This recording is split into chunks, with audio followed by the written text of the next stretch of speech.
الرحمن الرحیم۔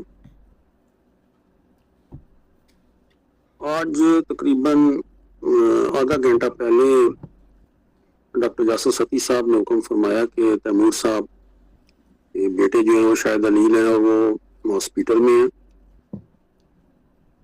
تو اگر مجھے تھوڑا سا مل جاتا تو میں وہی جو موضوع ہے تصوف اور جو شعور نبوت ہے تو اس پہ تھوڑی تیاری ہو سکتی تھی، لیکن اب یہ ہے کہ امیر تیمور صاحب کی غیر موجودگی میں ظاہر ہے موضوع کا اب تو ادا نہیں ہو سکتا۔ ڈاکٹر یاسر ستی صاحب نے فرمایا کہ آپ پھر بدی گفتگو جو ہے وہ فرما لیں۔ میں سب سے پہلے تو ان کے حسن ظن کا شکر گزار ہوں کہ انہوں نے شاید اس قابل بندہ گناہ کار کو سمجھا ہے کہ میں پھر بدی بھی گفتگو کر سکتا۔ اور دوسرا، میں میر افسر امان صاحب کو تصرف القلوب کا حامل سمجھتا ہوں، جو اتنی دور لہروں کے دوش پہ بیٹھے ہوئے ہیں کہ آج یقین جانے کہ جب مجھے کو ملا تو میں نے سہیل الیاس صاحب سے فرمایا کہ میں گزارش کروں گا میر افسر امان صاحب سے کہ وہ آپ کو صدارت دے دیں، لیکن میری ہمت نہیں پڑی کہ میں میر صاحب سے کہہ سکوں، اور سہیل الیاس صاحب نے بھی قبول نہیں فرمایا۔ انہوں نے کہا نہیں بس آپ شروع کریں۔ تو لیکن یہ آج کی جو مجلس ہے میں سمجھتا ہوں اس حوالے سے بڑی بابرکت کہ انسان اپنے ارادے سے شروع کرتا ہے، لیکن اللہ کی توفیق سے انسان بولتا ہے تصرف میں مطلب القلوب ہے۔ انسانوں کے دل جو ہیں وہ بالکل اس کی انگلیوں کے پیٹن ہیں، وہی محول اللہ وال، اس سے دعا ہے کہ حول سن الحال، وہی مبدل ہے۔ تو آج کی جو گفتگو ہے اس میں میں کوشش کروں گا کہ جو تصوف کی بہت سی کتابیں ہیں ان میں جو نچوڑ نکالا گیا ہے کچھ ایسے جملات اور جن کو اقوال زرعی کہہ سکتے ہیں، یا کیونکہ یہ ایک راستہ ہے اور راستے پہ چلنے کے لیے اکثر لوگ یہی پوچھتے ہیں جی اس کا شارٹ کٹ، کچھ لوگ تو یہ کہہ دیتے ہیں جی یہ راستہ بہت مشکل ہے، کچھ کہہ سکتے ہیں آپ چل نہیں سکتے، کوئی کہہ دیتے ہیں اس راستے کی تو نہ ابتدا ہے نہ انتہا ہے، اور بھائی اگر تم ان گلیوں میں جاؤ گے تو دور گلیوں کا شکار ہو جاؤ گے۔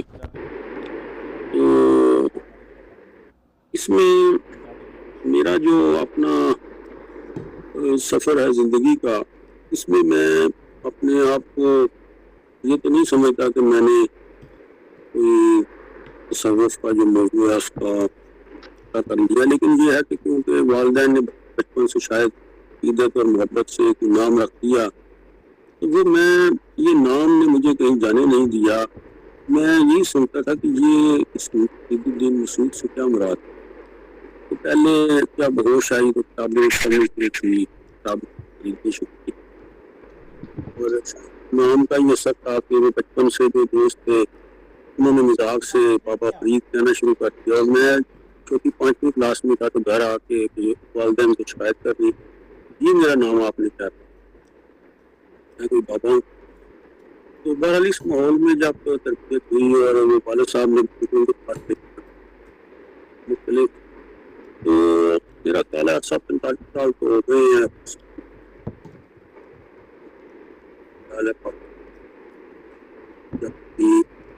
جو گانے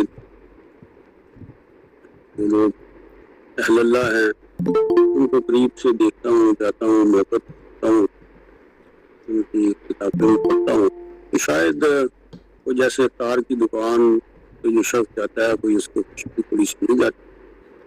تو آج میں ان تمام کامن گراؤنڈز پہ گفتگو کروں گا کہ جو نتیجے بزرگوں نے نکالے ہیں جن سے ہم نے سنا ہے، جوڑ ہے، یا اس راستے کی جو انٹرچینج ہیں، پل ہیں، منزلیں ہیں، یعنی سفر کو سیر و سلوک کہا جاتا ہے۔ یہ بھی ایک سفر ہے جو شروع ہوتا ہے توبہ سے، محبت سے،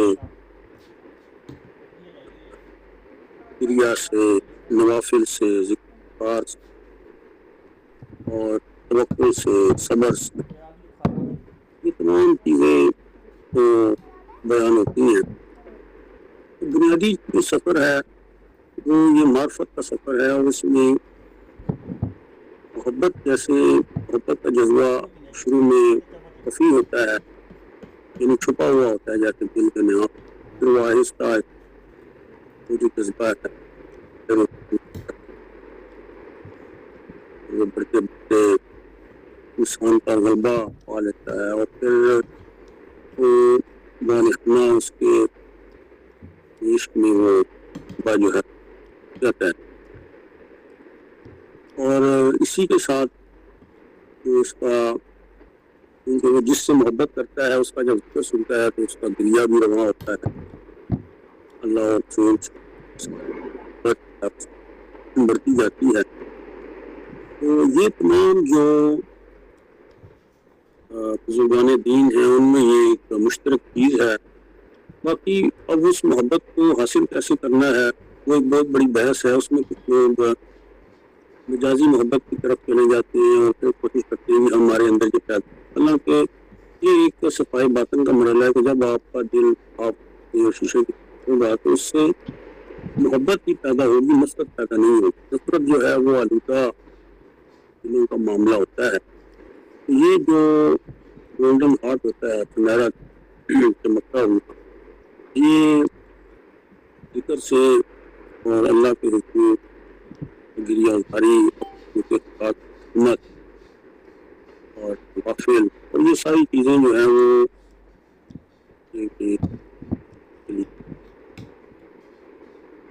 تاثیر کا اور پھر وہ انسان جو ہے وہ اتنا وار اپنے اللہ کی طرف کرتا ہے اور اس کی معرفت خدا کریم کے بارے میں بڑھنا شروع ہو جاتی ہے۔ اس میں سیدہ فاطمہ ان کا بھی ایک فرمان ہے کہ انسان کا دین جو ہے وہ کل کا کل عشق میں تبدیل ہو جاتا ہے جب اپنی معرفت کی کامل ہوتی ہے۔ جو یہ تمام منزل کرتا ہے اس میں قرآن حکیم کی جو محبت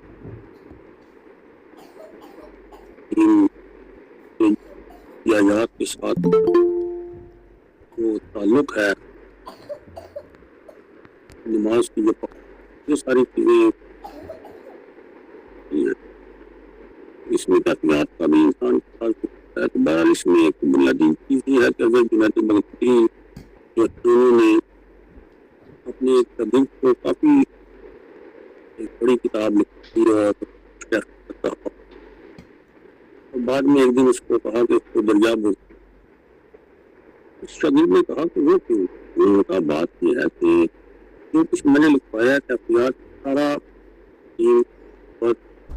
ساری مناسب میں لکھی ہوئی، جب انسان خود قرآن کی پڑھے گا تحقیقات میں پیدا ہوگی، یہ میری کتاب کی کوئی دوبارہ جو میرے سامنے ایک ہمارے دوست ہیں انہوں نے کافی محنت کی ہے کچھ چیزیں، اور میں نے بھی ایک ڈائری بنائی ہے جہاں میں کوئی جملے پڑھتا ہوں یہ سمجھیں کہ کس طرح وہ 100 پوائنٹس چلے اسی طریقے سے ہے۔ تو یہ میں پڑھتا چلا جاتا ہوں، آپ اگر غور سے سنیں گے تو انشاءاللہ اس میں آپ سمجھیں گے کوئی نہ سبق ہے۔ فرض الہی میں سب سے بڑا فرض انسان پر خدا کا عرفان حاصل کرنا ہے، باقی تمام فرائض اس کی متی ہیں، یا اسی کے لیے ہیں یا اس کی طرف بلا رہے۔ اسی طرح تمام سنتوں کی سردار سنت ترک لذات، باقی تمام سنتیں اس عظیم سنت کی تابع ہیں یا اس کی طرف دعوت دیتی ہیں۔ اگر انسان کی نیت خوشنودیت پروردگار ہے تو اس کے دنیاوی اعمال بھی دین کا سا رتبہ رکھتے ہیں۔ بالفرض بندہ دینی اعمال بجا لاتا ہے لیکن نیت میں نفس کی بڑائی کا خیال ہے تو اس کے دینی اعمال بھی دنیا بن جاتے ہیں۔ جس طرح ہر فرد پر دنیا کی فکر مسلط ہے، اگر یہی فکر اپنے رب سے ملنے کی ہو جائے تو ہر شخص معرفت الہی کر جاتا ہے. کہاں فانی کہاں باقی سوچ لینا. نفس امارہ کے غلط جوش و خروش صحیح طرف بھی موڑے جا سکتے ہیں بشرط یہ کہ انسان کا ارادہ ہو، کیونکہ جس نے صحیح ہونا چاہا اسے توفیق دی جاتی. خداوند کریم نے یہ دنیا اپنے غیر کے لیے بنائی ہے، نہ کہ اپنے لیے بنائی. نفس امارہ کی نگاہوں میں اللہ تعالیٰ کی عظمت نہیں ہے، بلکہ یہ خود اپنی پرستش کا طلبگار ہے. تو اس کا واحد حل اس کے ساتھ سختی ہے، یعنی سختی سے اس کے جو وصف ہیں انہیں بدلا جائے. یوں تو تصوف کے کافی معنی ہے، لیکن جامع تعریف یہ ہے کہ قوت باطل کو زیر کیا جائے، یعنی نفس امارہ کو کمزور کیا جائے، روح کو تقویت اور طاقت دے کر جسم کا چارج اس کے ہاتھ دیا جائے جو کہ منبع خیر ہے. پھر انسانی کائنات میں ہر طرف امن ہی امن ہو جائے گا، کیونکہ نفس جب تابع فرما ہو جائے تو پھر بری باتوں سے سخت نفرت کرنے لگتا ہے. یہی وہ مقام ہے انسان جس کے لیے کیا گیا، یعنی خلیفہ خدا.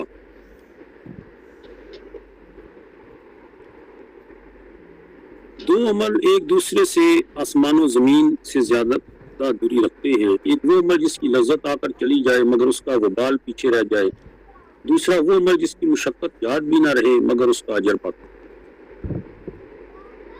دنیا میں لوگ دو قسم کے رہتے ہیں، ایک وہ جنہوں نے اپنے آپ کو بیچ کر ہلاک کر دیا، دوسرے وہ جنہوں نے اپنے آپ کو خرید کر آزاد کر لیا. یہ آپ جو جملات دیکھیں گے اگر ان کو دیکھا جائے تو ہر جملے کے پیچھے قرآنی آیات ہیں، لیکن میں اس کی تکلیف نہیں جانا چاہتا. لیکن ہر جو جملہ ہے اس کی بنیاد میں متعدد آیات کے کریمہ جو ہے ان کی ہے. جو شخص اپنی قدر و منزلت نہیں جانتا وہ ہلاک ہو جاتا ہے. جو شخص اپنے آپ کو تہمت کی جگہوں پر رکھے اس سے بدگمانی رکھنے والے کو ہرگز برا مت جانو. جسے صبر نجات نہ دے اسے بے صبری ہلاک کر کے رکھ دیتی ہے. برتن دنیا کے برتے برتے آخر تنگ ہو جاتے ہیں، مگر علم کا برتن کھلتا جاتا ہے. جس درخت کی لکڑی نرم ہوتی ہے اس کی شاخیں بھی گھنی ہوتی ہیں. جس کسی نے پایا دینا پسند کیا. سب سے اعلیٰ عمل وہ ہے جسے بجا لانے کے لیے اپنے نفس کو مجبور کیا جائے. دنیا کی تلخی آخرت کی شیرینی ہے اور دنیا کی شیرینی آخرت کی تلخی. تھوڑا ہی صحیح مگر اللہ کا کچھ نہ کچھ ڈر ضرور رکھو، اور اپنے اور اللہ کے درمیان کچھ پردہ ضرور رکھو، چاہے باریک کی صحیح. غصہ جنون کی ایک قسم ہے، کیونکہ جسے غصہ آتا ہے وہ بعد میں پشیمان ضرور ہوتا ہے. اگر پشیمان نہیں ہوتا تو اس کا جنون اور پکا ہو جاتا ہے. بے وفاؤں سے وفا کرنا خدا کے یہاں بے وفائی ہے، اور بے وفاؤں سے بے وفائی کرنا خدا کے نزدیک وفا ہے. بادشاہ کا مصاحب شیر سوار کی طرح ہوتا ہے. لوگ اس کی مرتبہ پر رش کرتے ہیں، حالانکہ وہ خود اپنے مقام کو بہتر سمجھتا ہے. آنکھوں سے دیکھ لینا عقل کی آنکھوں سے دیکھنے کے برابر نہیں ہوتا، کیونکہ آنکھوں والوں کو کبھی جھٹلا بھی دیتی ہیں، مگر جو عقل سے نصیحت اندوز ہونا چاہے عقل اسے دھوکہ نہیں. وہ قلیل عمل جسے تم بلا ناغہ بجا لاتے ہو اس سے کثیر عمل سے بہتر ہے جس کو تم بتا جاؤ. جسے موت جلدی آ جائے وہ مہلت مانگتا ہے، اور زندہ ٹال مٹول حجت بازیاں کرتا رہتا ہے. احمق کی صحبت اختیار نہ کرو، کیونکہ وہ تمہارے سامنے اپنے آپ کو سچا کر کے پیش کرے گا، اس لیے تاکہ تم بھی اس جیسے بن جاؤ. مسکین حقیقت میں خدا کا فرستادہ ہوتا ہے، تو جس نے اسے کچھ دیا اس نے اپنے خدا کو دیا، جس نے اسے نہ دیا اس نے خدا کو نہ دیا. محبت الہی کے باعث جب دل آگے بڑھے تو نوافل شروع کر دیں، اگر دل پیچھے ہٹنے لگے تو فرائض سے کوتاہی ہرگز نہیں کرنی چاہیے. تنقیدی دین کمی عقل کو پریشان کی ہے. اور لوگوں کو دشمن بناتی ہے، لہذا اس سے بچنے کے لیے اپنے خالق پناہ مانگنی چاہیے۔ حضرت داؤد علیہ السلام نے اپنے رب سے عرض کیا، بارے الہ مجھ سے تیری نعمتوں کا شکریہ ادا نہیں ہو سکتا۔ حکم ہوا، اے داؤد یہی تو ہمارا شکریہ ہے۔ جیسے دولت مال کی زکوٰۃ ہے، ایسے ہی اپنے جسم کی زکوٰۃ ہے، کیونکہ تندرستی صحت جیسی اور کوئی دولت نہیں، تو بدن کی زکوٰۃ روزہ ہے، اور اس سے بدن کی صحت بھی بڑھتی ہے۔ ہدایت ازل سے ابد تک جاری رہے گی، کیونکہ انگور کے باغ میں اگر کوا کائیں کائیں کا شور مچا رہا ہے تو بلبل نے اپنی چہک کب چھوڑ دی؟ کم ظرف اور اپنی کی جنگ ہے۔ اگر لوگوں کو اپنی مدت حیات اور انجام کی خبر لگ جائے تو امید اور فریب کے دشمن بن جائیں۔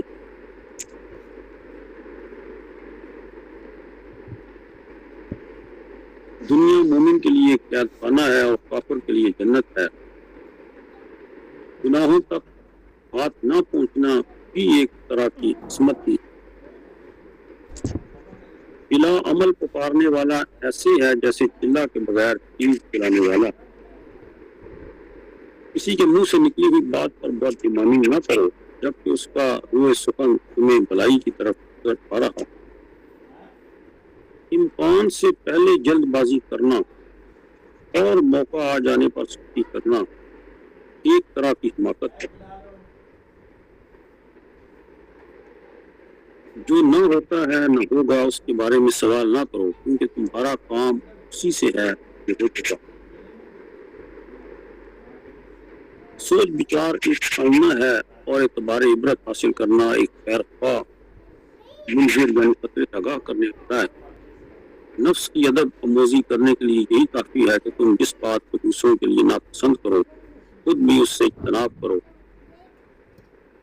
جو کسی چیز کی تلاش کرتا ہے ساری یا تھوڑی زندگی میں ضرور کبھی نہ کبھی پا لیتا ہے۔ اسلام سے اونچا کوئی شرف نہیں اور کوئی عزت خوف خدا سے کر نہیں، یعنی تمام دین اللہ رسول کی فرما برداری میں۔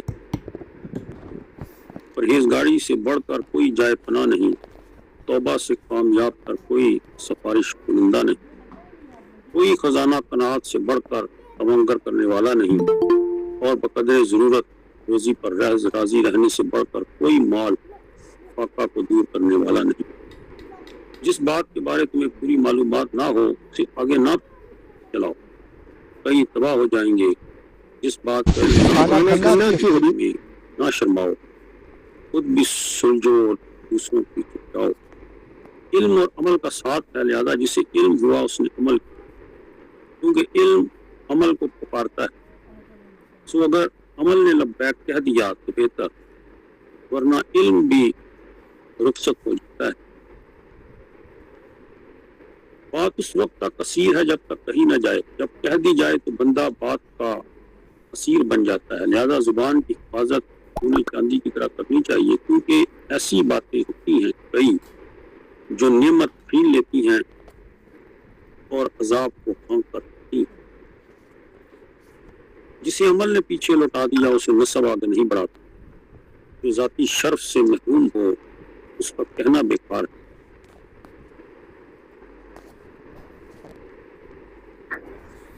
جس نے تمہیں سیدھی راہ پر لگایا اس کے سامنے اپنے کلام کی بلاغت نہ جتاؤ۔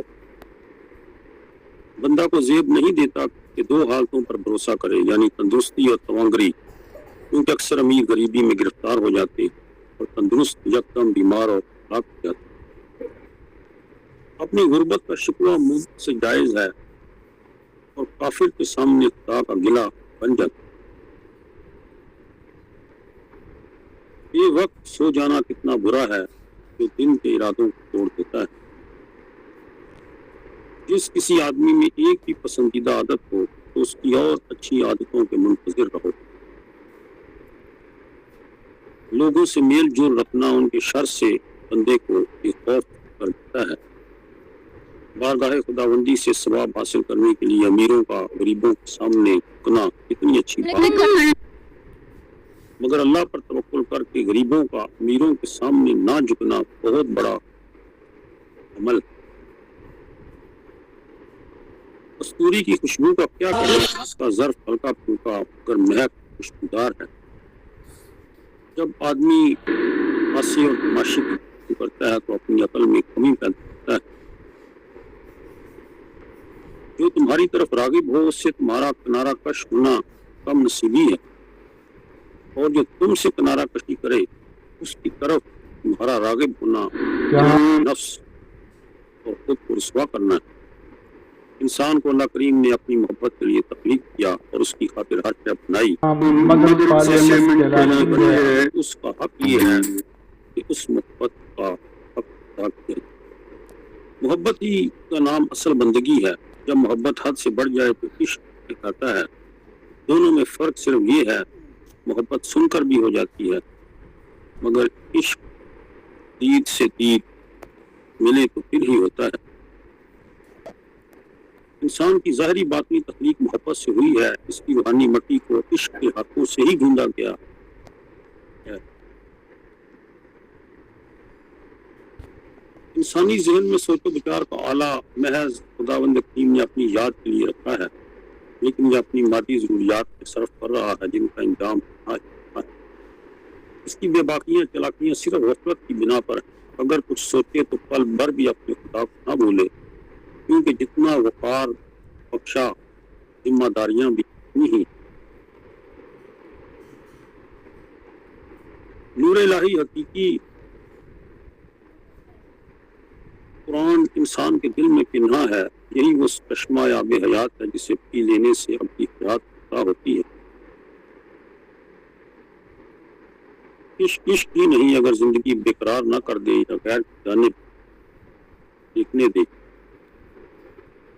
جب تک اسے اپنی ہوش نہیں ہوتی، کبھی کبھار اپنی حقیقی ممتا کو دیکھ کر خوش ہوتا ہے، رفتہ رفتہ مادی غذاؤں کے اثر شراب بن کر اسے حقیقی دولت سے محروم کر دیتا ہے۔ جس کی فطرت میں بگڑا پن رکھا گیا ہو اسے اور بگاڑا جائے تو کیا بنے گا؟ اگر بچپنے سے ہی تزکیہ نفس کی تعلیم اس نفس کو سکھائی جائے تو تکلیفیں گراں نہ گزریں۔ دنیاوی مال و متاع سب کھلونے ہیں اور لوگ بچوں کی طرح ان سے دل بہلا رہے۔ جو ہونہار بچے ان اشیاء سے دل نہ لگائیں تو وہ اپنی حقیقی ممتا کو پا لیتے ہیں۔ توحید کی جانب قدم بڑھانے والوں کی مثال ظاہر سے معلوم ہو جاتی ہے، یعنی کم سن جب چلنا پھرنا سیکھنے لگتا ہے تو عزیز و اقارب میں خوش ہوتا ہے۔ غور و فکر سے کام لیا جائے تو زمین و آسمان کی ہر شے انسان کو کچھ سبق دے رہی ہے، یعنی حقیقت کی نشاندہی کر رہی ہے۔ جیسے پتنگے آگ میں گر کر کیا بتا رہے، آسمانی مہتاب اس قدر مصفہ ہے کہ آفتاب کی روشنی اس میں آ کر اندھیری راتوں کو روشن کر رہی ہے، یعنی چاند سبق سکھا رہا ہے کہ تم بھی میری طرح اگر مصفہ ہو جاؤ گے، اپنے دل کو پاک کر لو گے تو توحید کی آفتاب سے روشنی حاصل کر لو گے، اور جہالت کے اندھیروں میں تم بھی علم کا نور میری طرح ہی پاؤ گے۔ فضل خدا کی تشریح کچھ یوں ہے، فضل خدا چلنے کے وقت خدا میں سہارا دیتے اور آگے آگے خوش بھی ہوتے ہیں۔ بہن ہی ابتدائی طالب کا بھی حال ہوتا ہے کہ جیسے چھوٹے بچے آگے آگے چل کر باپ اپنی بازوؤں، باپ اور ماں بازوؤں کے ساتھ اس کو دلاتے ہیں، ایسے ہی اللہ کریم کی محبت انسان کے گرد پتا کرتے سے اگلے سفر کی طرف عشق دین کا ستون ہے، ایمان اور اہل جہان کے لیے بقا ہے۔ دل کی کتاب کا مطالعہ کرنے والا دوسرے لوگوں کے قلوب کو صحیح کرنے والے بہترین نسخے فراہم کر سکتا ہے۔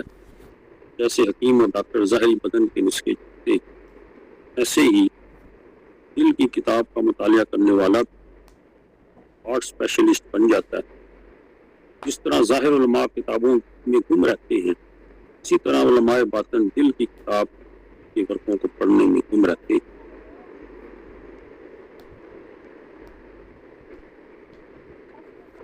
نعمت نایاب کے بارے یہ سوال کہ مجھے مفت مل جائے پرلے درجے کی کمترتی ہے، اسے حاصل کرنے کے لیے مصائب لازمی اور ضروری ہے۔ خدا بندے میں ایسے ہی پنہا ہے جیسے ایک سیاہ جنگل میں سیاہ پتھر پر ایک سیاہ چونٹی ہو، یعنی بغیر فضل و کرم کے اس کا حاصل ممکن ہے۔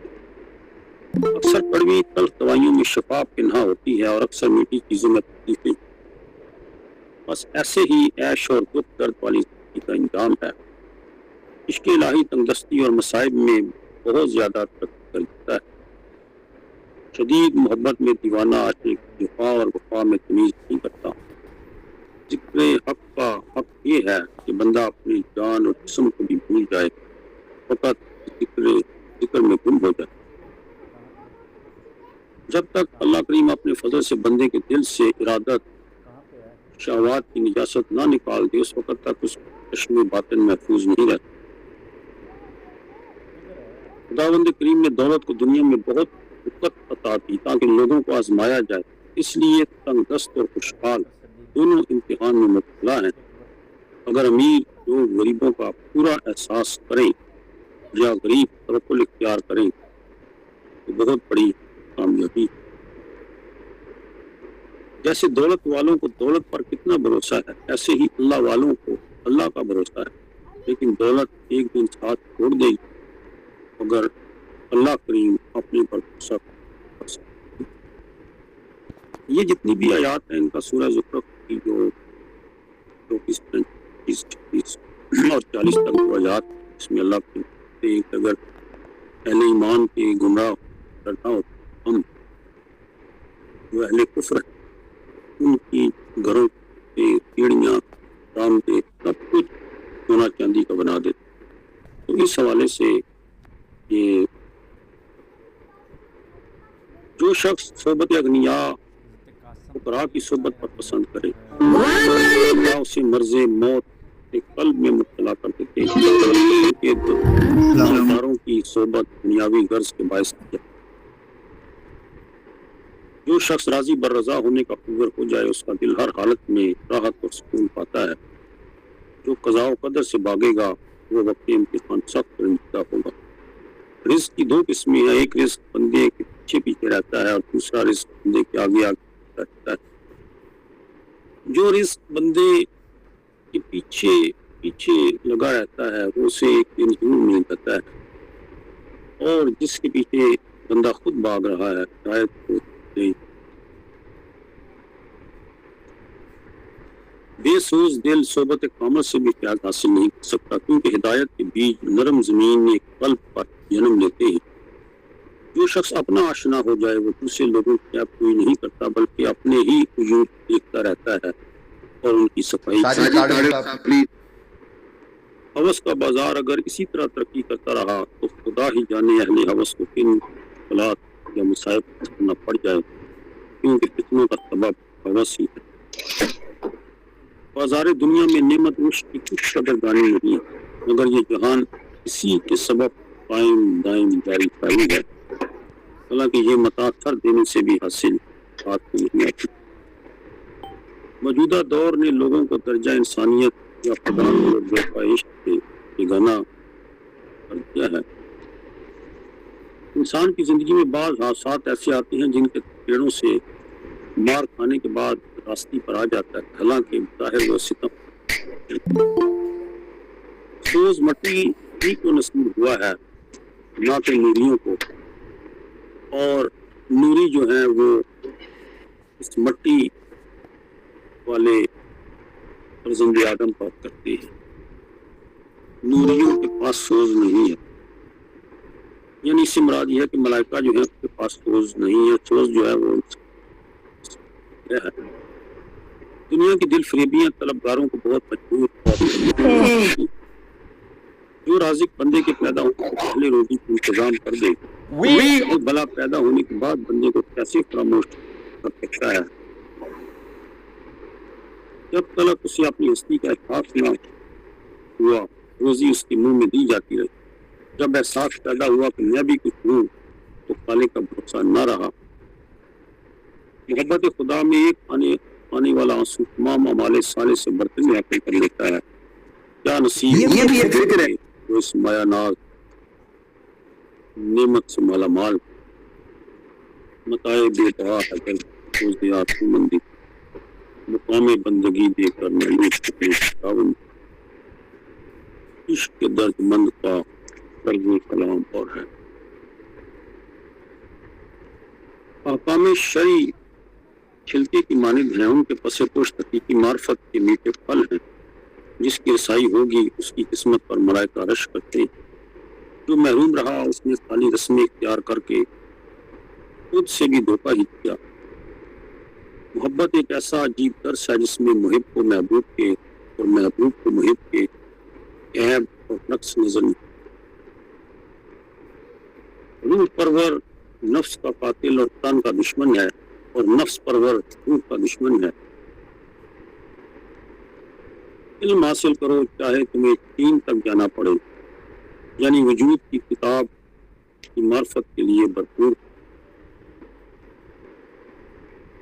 جیسے آئینہ کی چمک دمک آئینہ کا ایک حصہ ہے، بالکل ایسے ہی روح انسانی اور خالق کا تعلق یہ رکھتا ہے، یعنی آئینہ قدرت کاملہ اور چمک دمک روح انسان ہے۔ قطرہ سمندر کو جذب کرے یا سمندر قطرے کو جذب کرے، بند تو ایک ہی جاتا ہے۔ خالق انسان کے جتنا قریب ہوتا جاتا ہے اس کی ذمہ داریوں میں اضافہ ہوتا جاتا ہے۔ وہ دل جو آرزو کی گرمی سے یعنی تڑپ سے آشنا ہو جائے، وہ خود کو پروانہ کی مانند مسلسل چولہا پر گراتا رہتا ہے۔ ایسا عاشق ہمیشہ محبوب سے وابستہ رہتا ہے۔ پروانہ شمع پر جل جل کر روشن نگاہ ہوتا ہے۔ جب تک انسان جذبہ عشق سے آشنا نہیں، اس کی فکر کا آلہ اور سوز و داز میں حاوی نہیں ہو سکتا، اس کی زندگی کی کھیتی وہ فصل نہیں دیتی جو منشاء تخلیق آتی۔ تقویٰ کی زندگی اس کھیت کی سی ہے جو صرف بارش کی امید پر کاشت کیا جائے۔ تمام مشکلات کا حل خود پروردگار ہے۔ یہ بھی روا ہے کہ دولت مشکلوں کو حل کرنے والی چابی ہے، مگر سکون و راحت بخشنے والی جنت۔ دولت اگر گمراہی غفلت کو دعوت دینے والی نہ ہوتی تو سب دانا اسے لینا پسند کرتے۔ اگر بندہ بخیل یا سخی نہ بن جائے تو بڑے بڑے نیک کام 20 دولت کے ذریعے کر سکتے۔ صدقات سے بلائیں اور بیماریاں رفع دفع ہو جاتی۔ بیماری موت کا قاصد ہے، بندہ ڈر کر خدا کا قرب حاصل کرتا ہے کہ دعا منظور ہوتی ہے۔ تقدیر خدا بہانے تراشتی ہے، مگر جسے خدا بچائے اسے کون مار سکتا ہے۔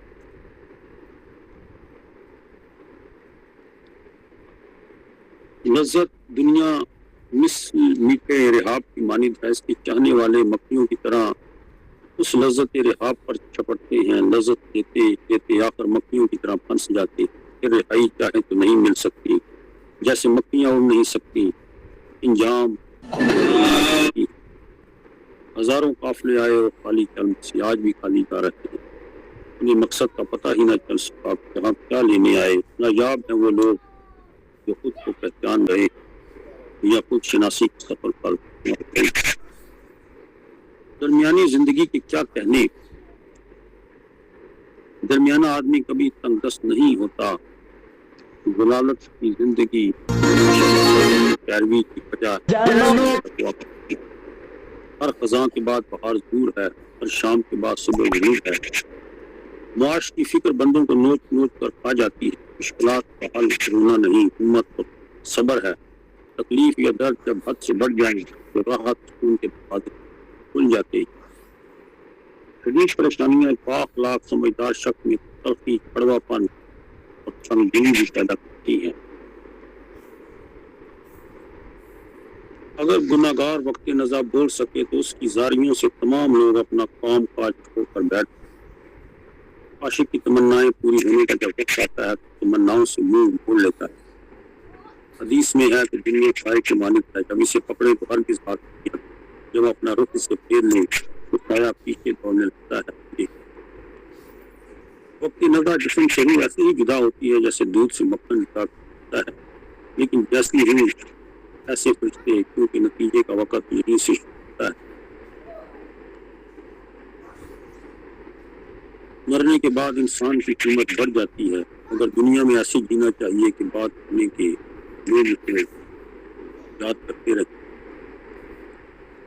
انسانی کھوپڑی ان کے پیالے کی طرح ہے، اس وجہ سے نصیحت قبول نہیں کرتا. اسے فکر سے پیدا کیا جا سکتا ہے. مٹی اگر آگ سے پکا لی جائے تو کسی نہ کسی صفت میں اس کے نشانات ضرور ہوتے ہیں. تو عشق الہی کی آگ میں جلنے والے لوگ کیسے ختم ہو سکتے ہیں؟ ایک وہ غم ہے جو آدمی کو کھا لیتا ہے، اور ایک غم وہ ہے جو ہر غم کو انسان وہ غم خداوند کریم کی محبت کا غم ہے. بندہ فطری طور پر حجابوں میں پھنس جانے والا ہے، حقیقت کو چھوڑ کر گئی گزری باتوں میں محو زیادہ رہنا پسند کرتا ہے. وقت کے یوسف کا حسن غیروں کی نظروں سے پوشیدہ کر دیا جاتا ہے. عشق بھی معنی کی طرح گم شے ہے جسے نہ دیکھا جا سکتا ہے، نہ گرفت میں لایا جا سکتا ہے. جس طرح اعلیٰ شاعروں کی شاعری بھی الہامی ہوتی ہے، ایسے ہی اچھے مصوروں کی مصوری بھی الہامی ہوتی ہے. مختلف امیدوں کے بت پوجنے والا ایک خدا کا پرستار کیسے ہو سکتا ہے؟ مردہ دل نظریں سوئی کے ناکے سے دھاگا نہیں گزار سکتی، مگر زندہ دل نظریں وسیع نظر لوگ سوئی کے ناکے سے ہاتھی بھی گزار سکتے. یہ کائنات سوئے ہوئے انسان خواب ہے، یہ جیتی جاگتی تصویریں خواب میں پھر رہی ہیں. ان کا گمان، عقل، فکر، سوچ سب خواب ہی ہیں. جب روح زندہ ہو جائے تو اپنے سوا کچھ نہ پائے، ہر غیر یا فانی ہی نظر آتی ہے. خدا کا دوام تو اس کا ذاتی ہے، وہ محنت کر کے خدا نہ بنا. مزہ تو اس دوام میں ہے جو محنت، صبر، تکالیف سے حاصل کیا جائے، یعنی عشق سے پائیداری حاصل کی جائے. غلامی کی زندگی ایسا شیر بنا دیتی ہے جس کے منہ میں دانت نہ ہو. انسان کی اصل تڑپ میں پنہا ہے، انسان کی اصل تڑپ میں پنہا ہے، کیونکہ جدائی مٹی میں نگاہ پیدا کر دیتی ہے اور تنکے کو پہاڑ کا سرمایہ عطا کرتی ہے. اللہ کریم کو اپنی صفات یا حسن کی نمائش دکھانا مقصود تھی، اس لیے اس نے غیر کا آئینہ اختیار کیا تاکہ اپنی پہچان کروا سکے. انسان عشق کی بدولت ابدی ہے، بغیر عشق ہمیشہ کے لیے فانی ہے، زندہ ہوتے ہوئے بھی. جس نے مسعود برانی صاحب ایک منٹ میں سمیٹ لیں تاکہ تبصرے اور سوالات بھی لے لیں، آپ کی مہربانی ہوگی. جی بس آخری چند جملے ہیں. جب تک آدمی خود شناس نہ ہو، کائنات یا کائنات کی ہر چیز اس پر سوار ہے، لیکن جب اسے اپنی معرفت ہو جائے تو سب سے آزاد ہو کر سب پر قبضہ جما لیتا ہے. جہان کی چمک دمک ضرور دل فریب ہے، مگر سب کچھ فانی ہے. کیا آپ دیکھتے نہیں کہ سورج، چاند، ستارے یہی ثبوت پیش کر رہے ہیں، روزانہ صبح طلوع ہو کر غروب ہو جاتے ہیں. اس جہان خارج میں جو کچھ ہے اس نائب مظہر خدا کی دید کا مرہون منت ہے، اور ہر موجود اس کے سبب سے ہے، اور ہر وجود اپنے ہونے کی اس سے گواہی مانگ رہا ہے. جس طرح عارف کو کائنات کی ہر شے سے اپنے خالق کی خوشبو آتی ہے، جیسے حضرت یعقوب علیہ السلام کو حضرت یوسف علیہ السلام کے پیرہن سے خوشبو آتی تھی، اسی طریقے سے جو عارف باللہ ہو اسے اس کائنات کی ہر شے سے اپنے خالق و مالک کی خوشبو آتی ہے. خالق قد و قامت کے لحاظ سے بڑا نہیں ہے، بلکہ علم اور صفات کے لحاظ سے بڑا ہے. خدا سے بیگانہ شخص دنیا میں بہت کامیاب نظر آتا ہے.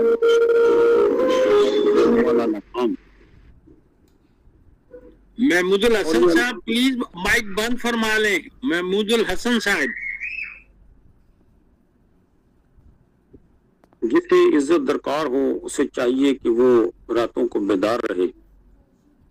گفتگو بھی ایک نشہ ہے، لہٰذا نشے میں سب کچھ نہ بول دیا جائے. اب یہ آخری جملے سے ہی میں اختتام کرتا ہوں، اور یہ جملہ مجھے روکنے پہ مجبور کر رہا ہے کہ گفتگو بھی ایک نشہ ہے اور یہ ایک نفس کا نشہ ہے، لہٰذا اس نشے میں سب کچھ ہی بول دینا نہیں چاہیے.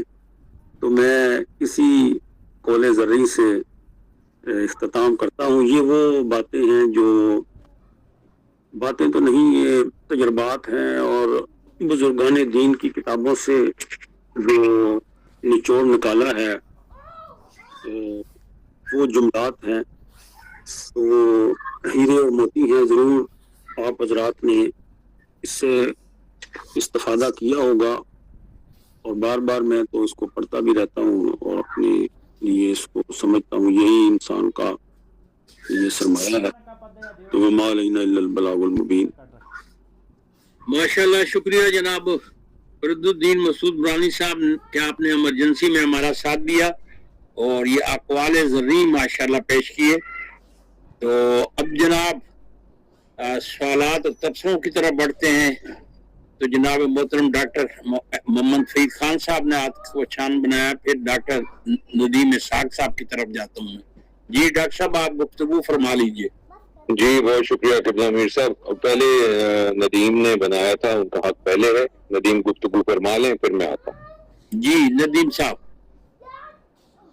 اچھا، میرا تو چھوٹا سا کوشچن ہے. سب سے پہلے تمام دوستوں کو السلام علیکم. اور بڑے دنوں کے بعد میں نے یہ جوائن کیا پھر سے. میں بڑا تھوڑا سا ایکسٹینسولی بزی بھی رہا. میرا ہلکا سا کوشچن ہے، خود شناسی کی بات کی ہے فرید الدین صاحب نے، تو گو کہ تھوڑی سی مجھے خود بھی آگاہی ہے اس کے بارے میں، لیکن میں چاہتا ہوں کہ مزید اور بھی چیز سیکھنے کو ملے. باقی دوست آپ بھی اس سے آگاہ ہو جائیں گے. اچھا یہ بتائیے فرید الدین بھائی کہ یہ ایک سائیکولوجیکل فیلنگ ہے خود شناسی جو ہے، اور یقیناً یہ ایک سائیکولوجیکل فیلنگ ہی ہے کہ انسان اپنے ہی سیلف میں سائیکولوجیکلی اویئرڈ ہوتا ہے. تو اس میں وہ ذات جو 7ویں آسمان سے اوپر بیٹھی ہوئی ہے، وہ خود شناسی سے خدا شناس آدمی کیسے بنتا ہے؟ یا وہ باہر ریفلیکشن ہے، وہ انسائیڈ کہیں آپ کے اندر اس کا مقام ہے؟ اس پہ ذرا تھوڑا سا روشنی ڈالیے گا. اور میری فرید بھائی کو بھی پارشلی یہ کوشچن ہے کہ وہ ذرا تھوڑا سا بیٹر اس کو کھولے. تو یا یہ حالت حضوری میں رہنے کا نام ہے، خشیت الہی میں رہنے کا نام ہے خود شناسی؟ جی پلیز. جی فرید الدین مسعود برانی صاحب. یہ ندیم اسحاق صاحب جو ہیں، یہ میں سمجھتا ہوں کہ وہ یہ جو سوال ہے اس سوال کے بہتر عارف ہیں، وہ خود اس کا جواب سمجھتے ہیں.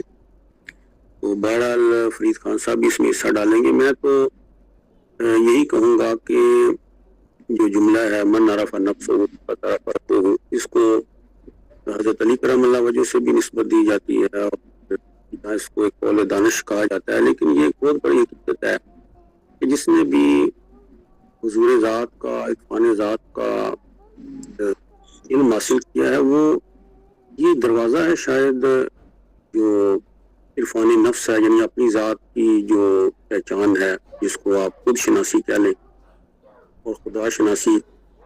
اور اس کے اوپر بہت لکھا بھی گیا، خود سے خدا تک. یہ ناصر افتخار صاحب ایک ملتان سے ہیں ہمارے دوست، انہوں نے بھی لکھا خود سے خدا تک. تو بہرحال یہ شاید یہ انسان کو کہا بھی یہی گیا ہے جو سورہ حشر کی آخری آیات میں ہے کہ اپنے آپ کو پہچانو اور وَلَا تَكُونُوا كَالَّذِينَ نَسُوا اللَّهَ فَأَنسَاهُمْ أَنفُسَهُمْ. اور دیکھو اللہ کو نہ بھول جانا، کیونکہ اگر تم نے اللہ کو بھلا دیا، وَلَا تَكُونُوا كَالَّذِينَ نَسُوا اللَّهَ فَأَنسَاهُمْ، تو پھر یہ ہوگا کہ وہ خود کو تمہیں خود سے بلا دے گا. تو یہ جو آیا مبارکہ ہے، اسی سے علامہ اقبال نے جو استخراج کرتے ہوئے جو معرفت نفس ہے اور جو خودی کے تصور میں بھی اس آیا مبارکہ کو کوٹ کیا کہ خود، یعنی اگر ہم اللہ کو بھول جائیں گے تو اللہ کریم فرماتے ہیں کہ میں تمہارا جو اپنا سیلف ہے اس کو تمہارے سے بلا دوں گا. تو یہاں سے تمام جو عارفان نفس ہیں وہ اس آیا مبارکہ کی تشریح میں یہ کہتے ہیں کہ اگر انسان کا جو اپنا سیلف ہے اس کو بلا دیا جائے تو سمجھے اس کا مطلب ہے کہ وہ خدا تک نہیں پہنچ سکتا. لہذا پہلی منزل یہی ہے کہ وہ خدا کو تو پہنچے گا بعد میں، پہلے وہ اپنی جو اندرونی کائنات ہے اس تک تو پہنچے. تو اس کے لیے جو بنیادی سفر جو صوفیہ کرام نے یہی فرمایا کہ انسان میں جو جتنی بھی کنڈیشننگ ہے، یعنی آج تک ہم پہنچے ہیں اسکولوں کالجوں میں پڑھ کے اور کتابیں اور جتنا بھی علم ہے، یہ تو ایک کنڈیشننگ ہے. لیکن یہ ہے کہ جو انسان خود سفر کرتا ہے معرفت کا، پہچان کا، اور اس یوم الست تک پہنچنے کی کوشش کرتا ہے کہ آیا میں نے اقرار کر کے آیا ہوں تو میں اپنے آپ کو اس منزل پہ لے کے جاؤں کہ کہوں کالو بلا.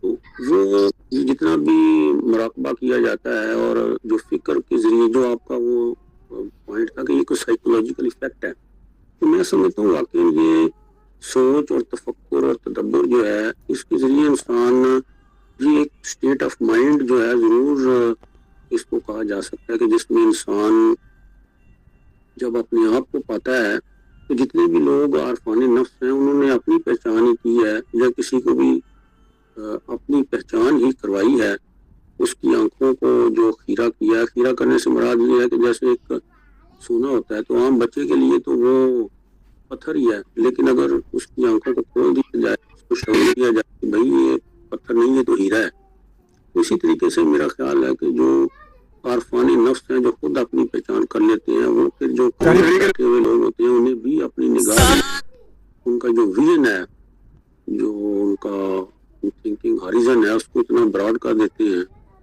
اور ان کو سفر جو ہے خود شناسی کا عطا کر دیتے ہیں. تو اس کو آپ کہہ سکتے ہیں کہ یہ ایک بنیادی سفر ہے، مین گیٹ ہے جس کو آپ کہہ سکتے ہیں کہ اسی گیٹ کے ذریعے ہی آپ نے خدا شناسی کے میدان میں حاضر ہونا ہے حضور ذات میں. لیکن اگر اپنے آپ کو آپ سمجھیں گے اور جس میں حضرت علی کرامہ وجہ کا فرمان ہے کہ انسان تو اپنے آپ کو سمجھتا ہے کہ تو جہان صغیر ہے اور تیرے خارج میں جہان کبیر ہے، حالانکہ بات برعکس ہے، تیرے باطن میں جہان اکبر ہے اور باہر جہان اصغر ہے. تو اس بات سے بھی یہ اشارہ ملتا ہے کہ انسان کے اندر کی جو قابلیت ہے وہ جہان اکبر ہے اس کے اندر، اور اس میں جب وہ غوطہ-زن ہوگا اور کوشش کرے گا اپنے سیلف کو پہچاننے کی، تو میرا خیال ہے سیلف جو ہے وہ کنیکٹڈ ہے ڈیوائن ذات مبارک کے ساتھ، اس کی صفات کے ساتھ، کیونکہ اس کی صفات کا اس میں ظہور ہوتا ہے. تو باقی ڈاکٹر فرید صاحب ہیلپ کریں گے کہ پریپ کلاس کے اسٹوڈنٹ کو مساق صاحب نے اتنا بڑا سوال دے دیا ہے تو شاید ان کی تسلی ہوئی ہے یا نہیں. بہرحال میں نے اپنا ایک فہم بیان فرمایا ہے. جی ڈاکٹر محمد فرید خان صاحب. جی قبلہ محترم میر صاحب، اللہ پاک ساروں کے درجات بلند کرے، اللہ سلامت رکھے ندیم کو، فرید الدین برہانی کو، دیگر جملہ جتنے افراد ہیں، حضرات و خواتین، اللہ پاک ساروں کو اپنی حفاظت میں رکھے. بہت ہی خوبصورت اور بہت جامع سوال ہے. سوال کرنے والے کے ذہن، دل و دماغ کا پہلے تو اس سوال سے خود ہی پتہ لگ جاتا ہے کہ سوال کرنے والا خود کیا چاہتا ہے، زندگی کیسے گزارنا چاہتا ہے. میں اس چیز کو ابتدا کروں گا کہ جو 7 آسمان کائناتوں کا مالک اس میں نہیں سماتا، وہ انسان کی شہرت کے پاس بیٹھا ہے. کہ آپ اپنی شہرت کو دیکھیے، خون کی سپلائی ہے، دماغ کی طرف بھی ہے، دل سے آ رہی ہے، وہاں سمایا ہوا ہے. ایک جگہ آتا ہے ٹوٹے ہوئے دل میں سما جاتا ہے، وہ جو کائنات میں نہیں سما سکتا وہ ٹوٹے ہوئے دل میں سما جاتا ہے. تھوڑا سا آگے چلتے ہیں اور دیکھتے ہیں کہ تصوف کیا کہتا ہے اس بارے میں. تصوف ہے کیا؟ علم قلب ہے، علم الوجود ہے، علم الفنا ہے، علم بقا ہے، علم الیقین ہے، علم آداب ہے، علم حب ہے، علم عشق ہے، علم طریقت ہے. تو تصوف شروع کہاں سے ہو رہا ہے؟ تے سے توبہ، صاد سے صفائی اور واو سے ولایت، یعنی فے سے فنا فی اللہ. آخر میں تصوف کے دربار میں جب آپ قدم رکھتے ہیں تو سب سے پہلے توبہ کرتے ہیں. صحیح بخاری شریف کی پہلی حدیث مبارکہ حضرت عمر فاروق رضی اللہ تعالیٰ عنہ سے جو ہے، اس میں بھی سب سے پہلی جو چیز بتائی گئی وہ ہے نیت اور ہجرت. سب سے پہلا کام نیت، کہ آپ خود چاہتے کیا ہیں. جو شارک کے پاس بیٹھا ہے، تخلیق کار آپ کا دل میں ہے، آپ خود کیا چاہتے ہیں. تصوف اس کا جواب دے رہا ہے کہ توبہ چاہتے ہیں جب، تو توبہ کیا دیتی ہے؟ اسی دل کی صفائی جس دل میں اللہ اور اس کا رسول رہتا ہے. اب اس کی صفائی کے تقاضے بھی ہیں. اس تقاضوں میں کیا چیز آتی ہے کہ غصہ، حسد، لالچ، یہ 3 اسباب ہیں جو کہ انسان کو ظلمتوں کے دروازے ان پہ کھولتے ہیں. اور جب ان کو انسان ان تینوں پہ غلبہ پا لیتا ہے تو پھر وہ اس چیز میں جس کو حب کہتے ہیں چلا جاتا ہے. اب دل دھڑکتے ہوئے لوتھڑے کو آپ کہتے ہیں جی کہ قلب ہے, دل ہے, اس کے اندرونی حصے کو آپ پاک کر لیجئے جہاں امر ربی کا مسکن ہے. ضرور ہے, روح کی اماجگاہ ہے, مگر دل اور قلب کو اب آپ سمجھیں گے کیسے؟ لوگ کہیں گے جناب سر اور دماغ. اب دماغ اگر نہ ہو تو آپ سوچیں گے کیسے؟ آپ یقین کریے یہ بات آپ کے لیے حیرت ہوگی, مگر قبلہ ندیم اسحاق صاحب نے 2-3 اپنے لیکچرز میں بھی یہ بات فرمائی. اور میرا کیونکہ شعبہ یہ ہے کہ دل میں تقریباً آپ کی 200 ملین ایسی شاخیں ہیں جن کو ہم نیورونز کہتے ہیں, اور نیورونز وہ چیز ہیں جو سوچنے اور ترسیل کے نظام میں مدد دیتی ہیں. ٹھیک ہے, اب آپ دیکھیے کہ دل بھی سوچ رہا ہے, دماغ کی کیفیت اپنی ہے, مگر دل اگر اس کو خون دینا بند کر دے تو دماغ کس کام کا ہے؟ اور یہیں سے پھر جب آپ اپنے قلب کی صفائی شروع کرتے ہیں, خود شناسی کی صفائی شروع کرتے ہیں, توبہ کی اپنے اندر عادت ڈالتے ہیں, تو پھر جو رب کا ہوتا ہے وہ پھر سب اس کا ہو جاتا ہے. اسی کو تھوڑا سا آگے لے کے چلیے اگر, تو اب یہ سمجھتے ہیں کہ ذکر الہی فنا سے بقا کا سفر ہے. کائنات کی ہنگامہ خیزیوں سے جب دل بالکل تھک جاتا ہے, دنیا کی آوازیں روح کی خاموشی کو چیرنے شروع ہو جاتی ہیں, تب ایک نورانی صدا باطن سے ابھرتی ہے. ایک ایسی صدا جو لفظ نہیں ہے, نور ہے, جو آواز نہیں ہے, حضور ہے, جو پکار نہیں ہے, قرب ہے. یہی ہے ذکر اللہ. جب آپ ذکر کی وہ دروازہ جو کہ دل کے اندر کھلتا ہے, جہاں نہ وقت کی قید ہے نہ جگہ کی حد, ایک صرف حال ہے, ایک کیف ہے, ایک ایسی مستی ہے جو ہوش کو ہوش سے بیگانہ کر دیتی ہے. اور صوفی اسی کو کہتا ہے کہ ذکر وہ آب حیات ہے جو مردہ دلوں کو زندہ کرتا ہے. یہی ذکر کچھ شناسی کی ابتدا بھی ہے. ذکر وہ آتش ہے جو وجود کی نجاست کو جلا کر خاک کر دیتی ہے, وہ شمع ہے جو اندر کے اندھیرے کو روشنی میں تبدیل کر دے گی. اور جب بندہ اپنے باطن کی گہرائیوں میں اترے گا اور ہر دل کی دھڑکن میں اللہ کو تلاش کرے گا, تب وہ جان لیتا ہے کہ ذکر فقط زبان کی تسبیح نہیں ہے, یہ تو ایک سفر ہے فنا سے بقا کا. بہت شکریہ میر صاحب. ماشاءاللہ. آگے بڑھتے ہیں. نعیم قریشی صاحب نے گفتگو فرمانی ہے, ہم انہیں پہلے خوش آمدید کہتے ہیں نعیم قریشی صاحب کو. جی آپ گفتگو فرمائیے جناب. نعیم قریشی صاحب آپ تک آواز پہنچی؟ آپ نے ہاتھ کا نشان بنایا ہے. اگر میری گفتگو شروع کی تو آواز بند کر دینا آپ, اور دوسرے اس کمرے میں چلے جانا. شاید ان تک آواز نہیں پہنچ رہی. ایک منٹ بیٹا. اب لسٹ کے مطابق آگے بڑھتے ہیں, اور جناب محترم ڈاکٹر ساجد خان خاکوانی صاحب سے میں درخواست کر رہا ہوں کہ وہ اپنی کوئی بات رکھے.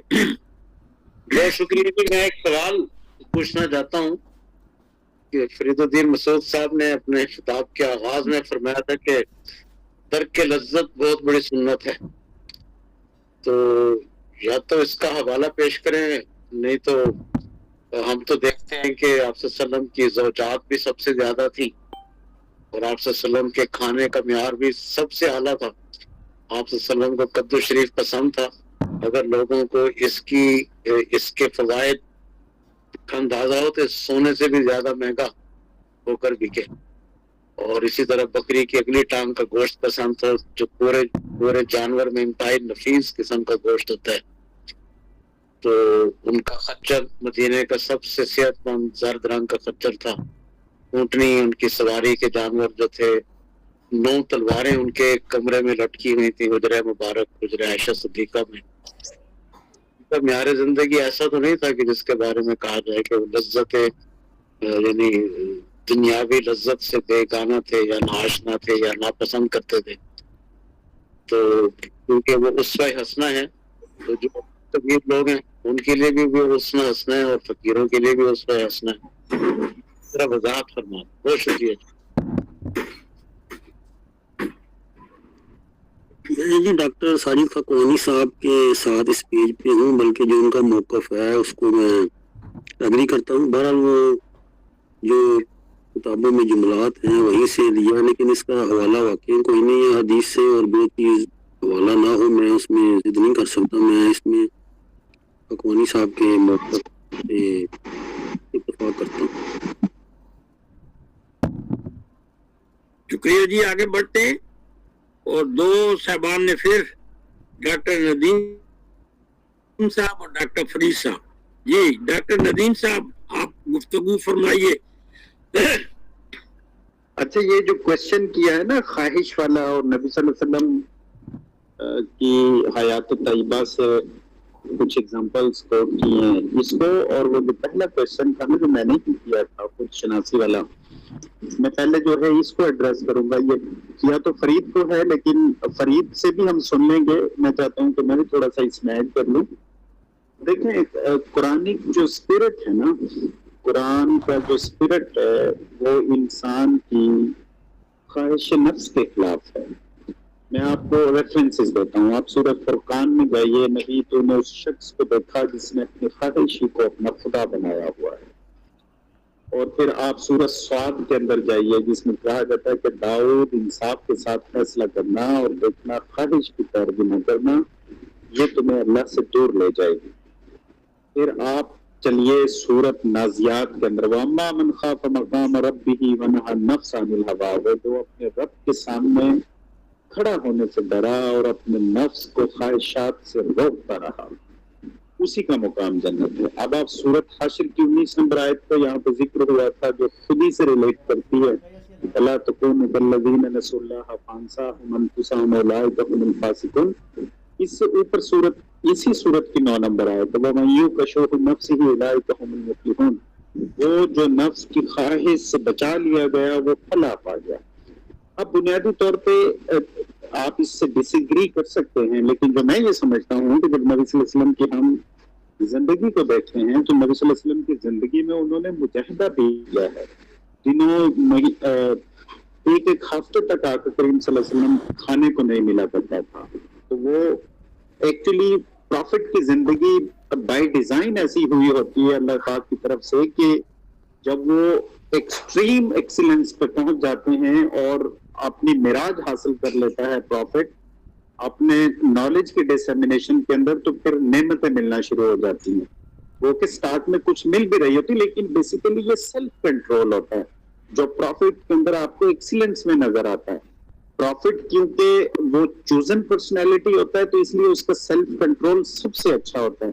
اقبال کی ایک بک تھی جس کا نام تھا اسٹرے ریفلیکشنز.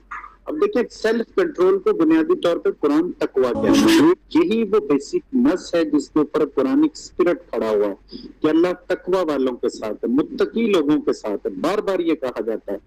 اور پھر جو ہے اسٹارٹ میں کہ قرآن بھی متقی لوگوں کو ہدایت کرے گا. آپ اس کی ضد پکڑ لیں، اس کا انٹونیم نکال لیں متقی کا، تو وہ خواہش نفس بن جائے گی.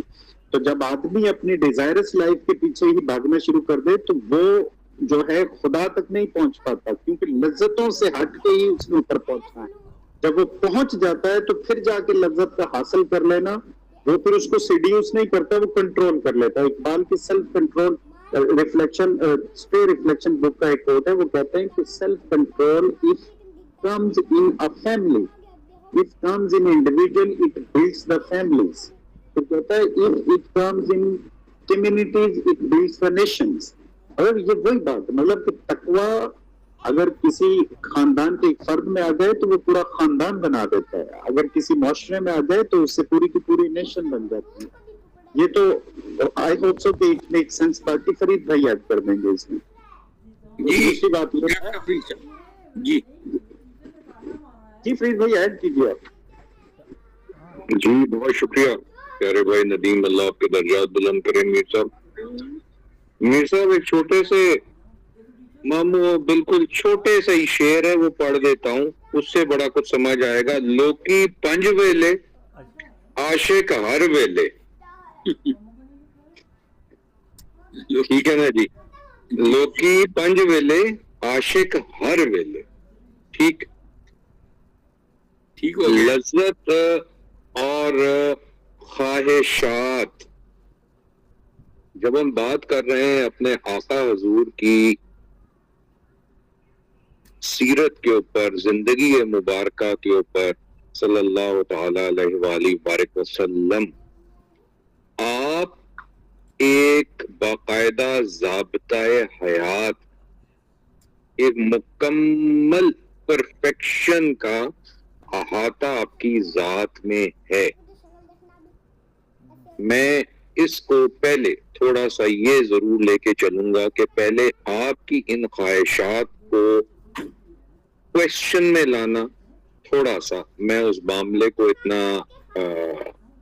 نہیں سمجھتا صحیح کہ آپ سے اس چیز کو کہ جی آپ کی 11 ازواج مطہرات، بہترین سواری، بہترین کھانا، بہترین سب کچھ، اگر اس کو دنیاوی جوڑ میں آپ دیکھیں تو راتوں کا قیام بھی یاد رکھ لیں، پیروں کی پیر مبارکہ کی سوجن بھی یاد رکھ لیں، ایک ہی رکوع ایک ہی قیام میں پوری رات گزارنا بھی یاد رکھ لیں، پیٹ پہ پتھر باندھنا بھی یاد رکھ لیں، خندق کھودنا بھی یاد رکھ لیں، اور اسی طریقے سے بالکل آگے سب سے کھڑے ہو کے ساری امت کو لیڈ کرنا اور یہ کہہ دینا، اپنے رب سے وعدہ لے لینا کہ جب تک میرا آخری امتی نہیں جائے گا جنت میں داخل نہیں ہوں گا، یہ بھی یاد رکھ لیجیے. آپ نے یہ عملی نمونہ دے دیا کہ دنیا کی ہر نعمت مجھے ملی، میں تو یہ کہتا ہوں ایون کہ تخلیق آپ کی وجہ سے ہوئی، مگر اس نعمت نے آپ کو اپنے رب سے کبھی بھی ڈرفٹ نہیں کیا. سورہ فاتحہ میں ہم سارے ہی دعا پڑھتے ہیں یہ کہ اللہ پاک ہمیں ان لوگوں کے رستے پہ چلا جن پہ تیرا انعام ہوا. انعام کی 2 کیفیات، ایک ہے انعام شدہ ہونا اور ہے انعام یافتہ ہونا. انبیاء کی جو ذات مبارکہ ہے وہ انعام شدہ ہے، رب کو پتہ ہے یہ نبی بنا، اس کو نبی کریٹ کرنا ہے، وہ انعام شدہ ہے، وہ معجزات ہیں اس کے ساتھ جڑے ہوئے. انعام یافتہ، انعام شدہ کے بارے میں کبھی سوال نہیں اٹھا سکتا، اور تخلیق شدہ تخلیق کار کے بارے میں سوال نہیں اٹھا سکتا کبھی. یہاں پہ یہ ضرور مطلب یہ سمجھیے اس بات کا. اور اسی موقع پہ ایک حضرت علامہ اقبال، کیا شخص، میں تو ہمیشہ کہتا ہوں کہ اقبال پڑھیے نہیں، اقبال جی کے دیکھیے، تب پتہ لگے گا اقبال ہے کون. اذان ازل سے تیرے عشق کا ترانہ بنی، نماز اس کے نظارے کا ایک بہانہ بنی. یعنی عبادت کو کس خوبصورتی سے آپ نے پیش کر دیا کہ اگر وقت نماز آ گئی تو پھر آگے لذتیں اور ساری چیزیں ختم ہو گئیں. پھر دیں اذانیں کبھی یورپ کے کلیساؤں میں اور پڑھی نمازیں تپتے ہوئے صحراؤں میں. تو جن میں یہ چیزیں ڈال دی جائیں ان میں آپ دنیا کی 50 عورتیں دے دیجئے، بنگلے دے دیجئے، گاڑی گھوڑا جہاز دے دیجئے، اڑنے کی طاقت دے دیجئے اس کو، اور جہاں وقت نماز آئے گا تو سجدہ ہو جائے گا، اور سجدہ ایسے ہوگا، ایک سجدہ جسے تو گراں سمجھتا ہے دیتا ہے 1000 سجدے سے آدمی کو نجات. بہت شکریہ. بہت خوب جی، آگے بڑھتے ہیں. نعیم قریشی صاحب نے بات رکھنی ہے. جی نعیم قریشی صاحب.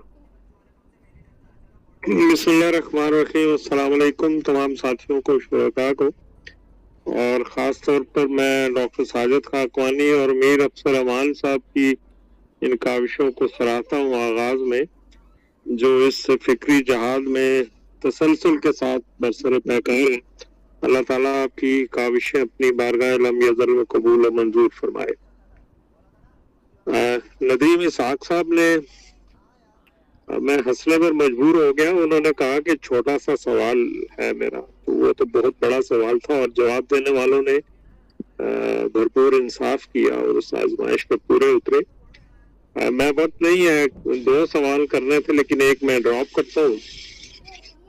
ایک ہی پر اکتفا کہ اقبال نے جب یہ کہہ دیا تھا کہ یہ دور کی بات نہیں کہ اپنے من میں ڈوب کر پا جا سراغ زندگی، اپنے من میں ڈوب کر پا جا سراغ زندگی، تو اگر میرا نہیں بنتا نہ بن اپنا تو بن۔ جب انسان اپنے آپ سے شناسائی حاصل کر لیتا ہے، اپنے اندر جھانک کے دیکھ لیتا ہے، تو بہت سی منازل جو ہیں وہ آسان ہو جاتی ہیں۔ آج بہت خوبصورت گفتگو سننے کو ملی اور بڑا استفادہ کیا۔ میں اپنے جو فاضل مقررین تھے ان کو میں بھرپور اپریشیٹ کرتا ہوں اور دعا گو ہوں کہ اللہ تعالیٰ ان کے علم و عمل میں مزید وسعت عطا فرمائے اور صحت سلامتی کے ساتھ یہ اپنا عظیم جو کارنامہ ہے، مشن ہے، اسے اسی توانائی کے ساتھ جاری و ساری رکھے۔ بہت شکریہ۔ شکریہ جناب نعیم قریشی صاحب۔ مظہر نورانی صاحب نے بات کرنی ہے۔ جی مظہر نورانی صاحب۔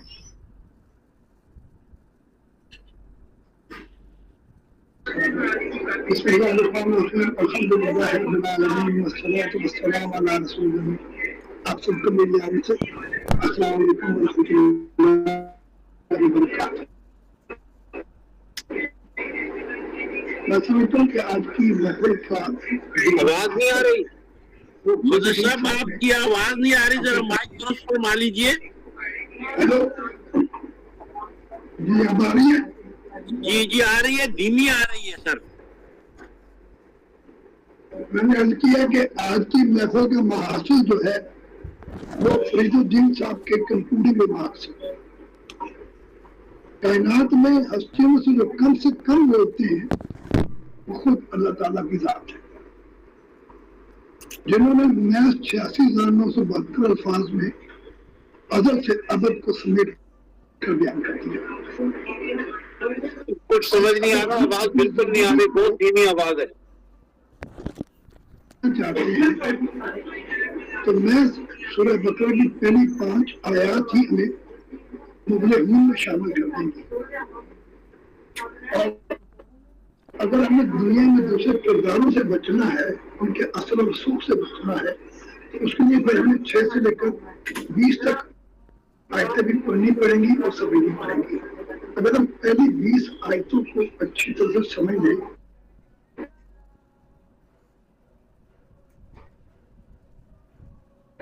شعوری طور پر سمجھیں گے، جو تصوف کا جو آخری مفہوم ہے اس منظر کو پانے میں آسانی ہوگی۔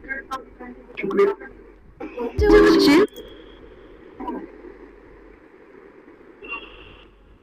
ٹھیک ہو گیا جی، آگے بڑھتے ہیں۔ لبنہ فروخت صاحبہ نے بات کرنی ہے۔ جی السلام علیکم۔ وعلیکم السلام۔ جی میں نے ابھی بھی ٹاپک دیکھا ہے کہ صوفیہ اکرام اور شعور نبوت، اور یہ میں سوچ رہی تھی کہ صوفی کا اور نبی کا آپس میں کیسے لنک بن سکتا ہے، کیونکہ ڈاکٹر علامہ اقبال نے خطبات میں اپنے ایک لیکچروں میں جو ہے ان کی کتاب ہے تشکیل جدید الہیات، اس میں ایک چیپٹر ہے صوفی اور نبوت پر۔ اس پہ ایک بزرگ ہے گنگوہی صاحب، انہوں نے کہا تھا کہ میں اگر اللہ کے پاس جاتا تو میں کبھی بھی واپس نہ آتا، لیکن نبی جو تھا وہ اللہ کے پاس گئے اور واپس بھی آئے، کیونکہ ان کی پر ایک ذمہ داری تھی۔ تو صوفی ہوتا وہ تو اللہ کے پاس رہ جاتا، کیونکہ صوفی تو اللہ کی محبت میں ہی اس کا تو مشن یہ ہوتا ہے کہ وہ صرف اللہ کی محبت میں گم ہو جائے، لیکن نبی جو ہوتا ہے اس نے بہت سارے کام کرنے ہوتے ہیں، اس پر بہت ساری ذمہ داریاں ہوتی ہیں، امت کی ذمہ داریاں ہوتی ہیں۔ تو اس ٹاپک کے متعلق میرا یہ سوال ہے کہ ان کا آپس میں کیسے آپ نے اس کو جوڑا ہے؟ جی فرید الدین مسعود برانی صاحب۔ جی یہ اصل میں سوال تو لبنہ فروخت صاحبہ کا امیر تیمور صاحب سے میرا خیال ہے ہوگا، کیونکہ انہوں نے یہ موضوع انتخاب کیا تھا۔ میں نے تو اس موضوع کے حوالے سے کوئی بات نہیں کی، میں نے ابتدا میں ہی یہ کہا تھا کہ یہ امیر تیمور صاحب آج کیونکہ ان کا بیٹا بیمار ہے تو سکی صاحب نے میری ڈیوٹی لگائی تھی، تو میں پھر بھی اس پہ عرض کروں گا۔ واقعی جو عبد القدوس گنگوہی صاحب کا حوالہ دیا، جو علامہ اقبال کی کتاب ہے reconstruction of religious thought in Islam, انہوں نے یہ واقعی یہ بات لکھی ہے کہ وہ جو صوفی صاحب ہیں وہ کہتے ہیں کہ اگر میں ایک مقامی معراج پر صوفی جب جاتا ہے تو وہ واپس نہیں آتا، لیکن نبی جو ہے افسر امان صاحب اگر آپ مظہر صاحب سے یہ کہہ دیں وہ اپنا مائک آف کر لیں، فرید الدین صاحب کی آواز ٹھیک نہیں آ رہی، مظہر صاحب مائک آف کریں گے تو بات ہوگی۔ جی مظہر صاحب آپ نے مائک بند فرما لیجئے، پہلے بھی کئی دفعہ آپ کو کہا گیا سر۔ جی جی بات جاری رکھیں فرید الدین مسعود برانی صاحب۔ جی بالکل، تو وہ جو تشکیلِ الہیات جدید ہے اس میں واقعاً علامہ صاحب نے اس جملے کو کوٹ کیا ہے، اور جو صوفی ہے اصل میں وہ اس کا جو سفر ہے کہ من الخلق الی الخالق، کہ وہ جب خالق تک پہنچتا ہے تو بس وہی اس کا منتہائی مقصود ہے، لیکن جو نبی ہے اسے واپس پھر مخلوق کی طرف آنا ہوتا ہے اور پھر دوبارہ ان کی ہدایت کے لیے تمام معاملات کو سمیٹنا ہوتا ہے۔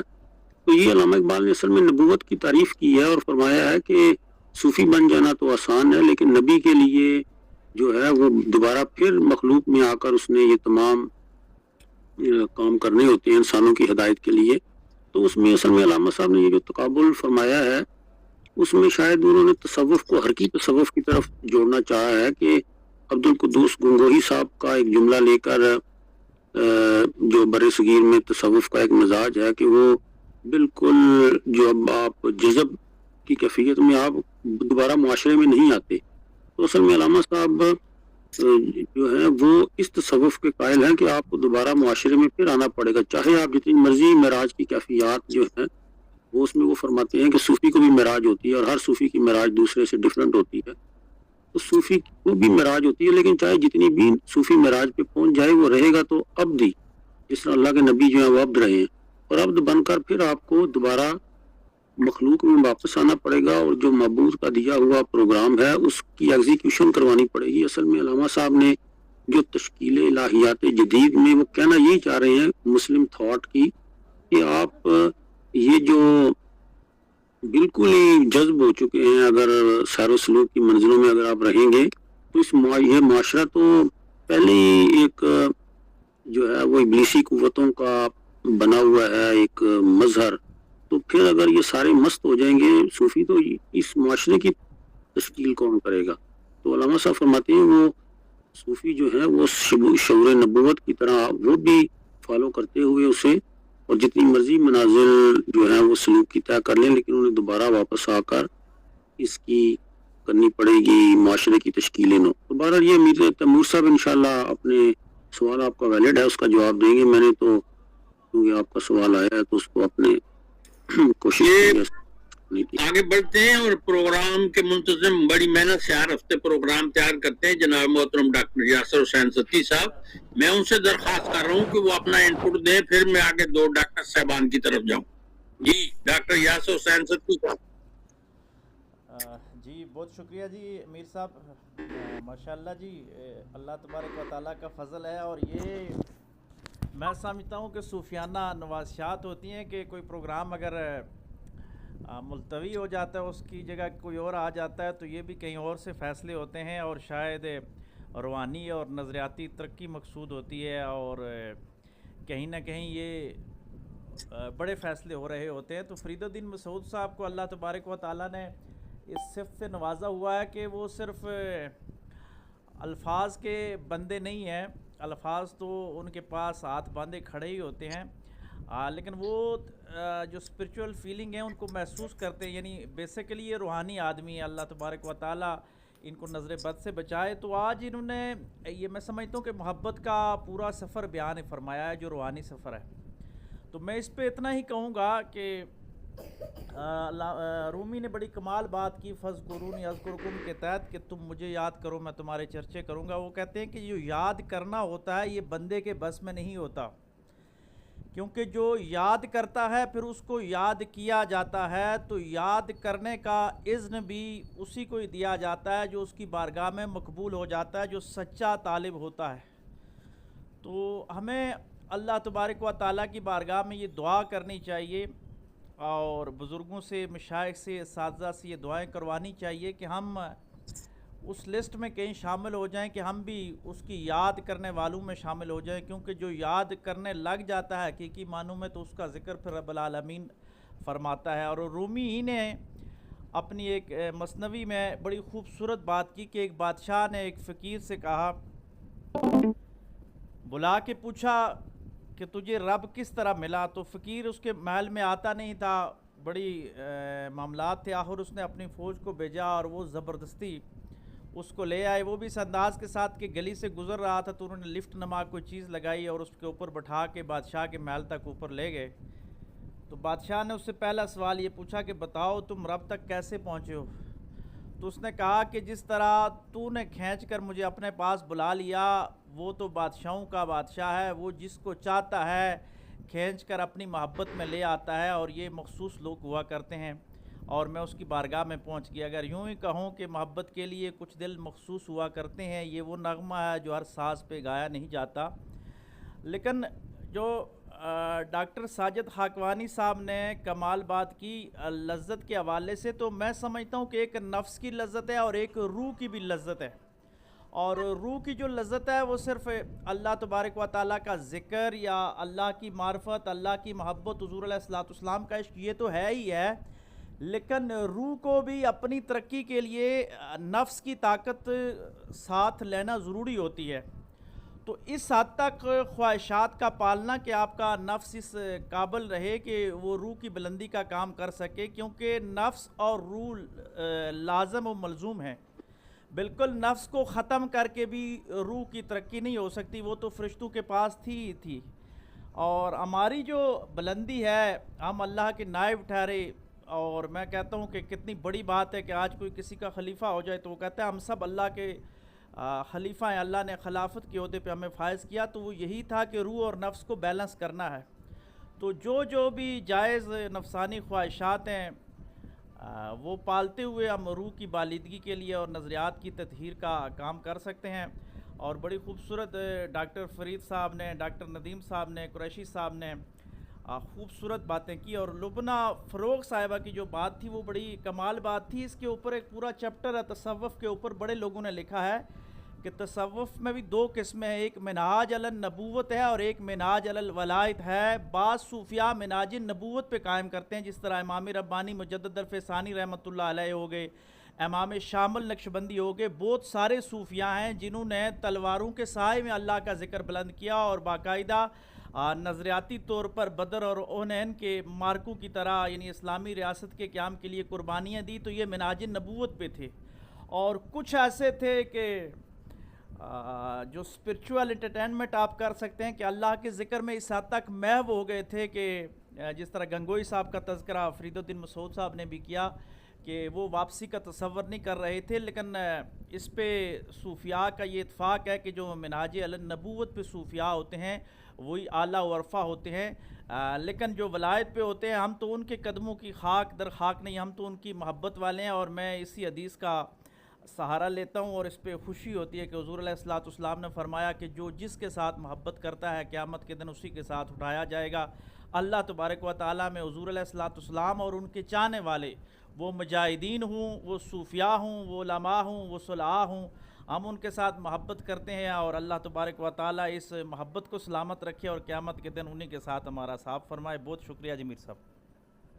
شکریہ جی۔ ڈاکٹر ندیم صاحب، ڈاکٹر فرید صاحب دونوں نے ہاتھ کا نشان بنایا ہوا ہے، تو ڈاکٹر ندیم صاحب بات کر لیں، پھر ڈاکٹر فرید صاحب سے سنتے ہیں، اور پھر ڈاکٹر ساجد خاکوانی صاحب کی طرف آتا ہوں جی۔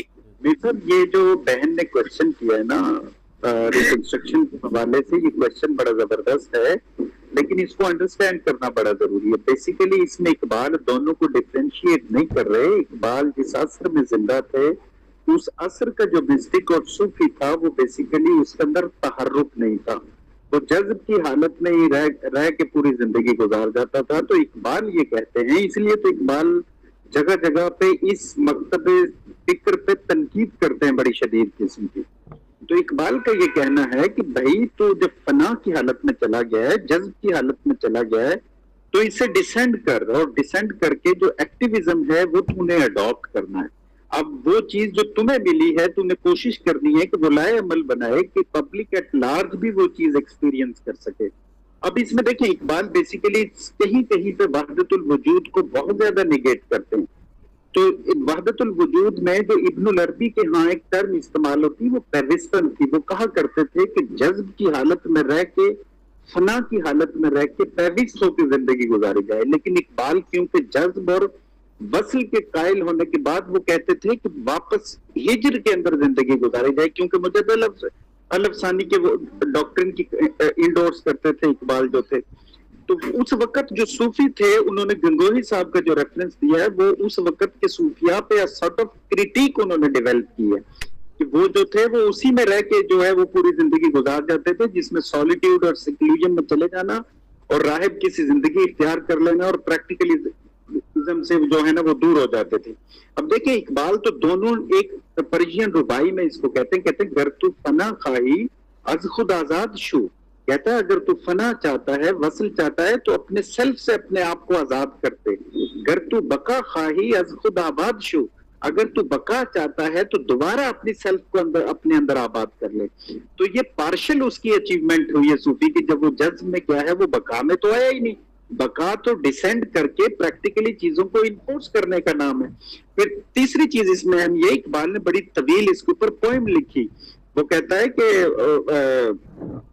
متاع بے بہا ہے درد سوز آرزو مندی, مقام بندگی دے کر نہ لوں شان خدا بندی. تیرے آزاد بندوں کی نہ یہ دنیا نہ وہ دنیا, یہاں مرنے کی پابندی وہاں جینے کی پابندی. حجاب اکثیر ہے آوارہ کوہ محبت کو, میری آتش کو بھڑکاتی ہے بیری بیر پیوندی. کر لیتا ہے گزارا یہ کوہ بیاباں میں, شاہی کے لیے ذلت ہے کار آشیاں بندی. اقبال تو خود کہتا ہے کہ وہ جو متاع بے بہا ہے درد سوز آرزو مندی, گداز کی زندگی جو ایکٹسی ہے جو کیف ہے, کہتا ہے یہ تو کانٹلیس ایک فیلنگ ہے. میں تو یہ کبھی بھی نہ لوں کہ میں ڈیوائن سیلف کے اندر جا کے مرج کر دوں. وہ تو جدا ہو کے اپنی شناخت رکھنا چاہتا ہے.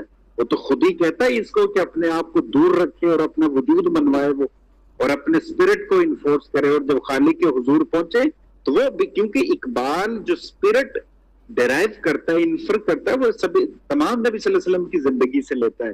نبی صلی اللہ علیہ وسلم کی تمام زندگی کے اندر آپ کو ایکٹیویزم اور تحرک نظر آتا ہے.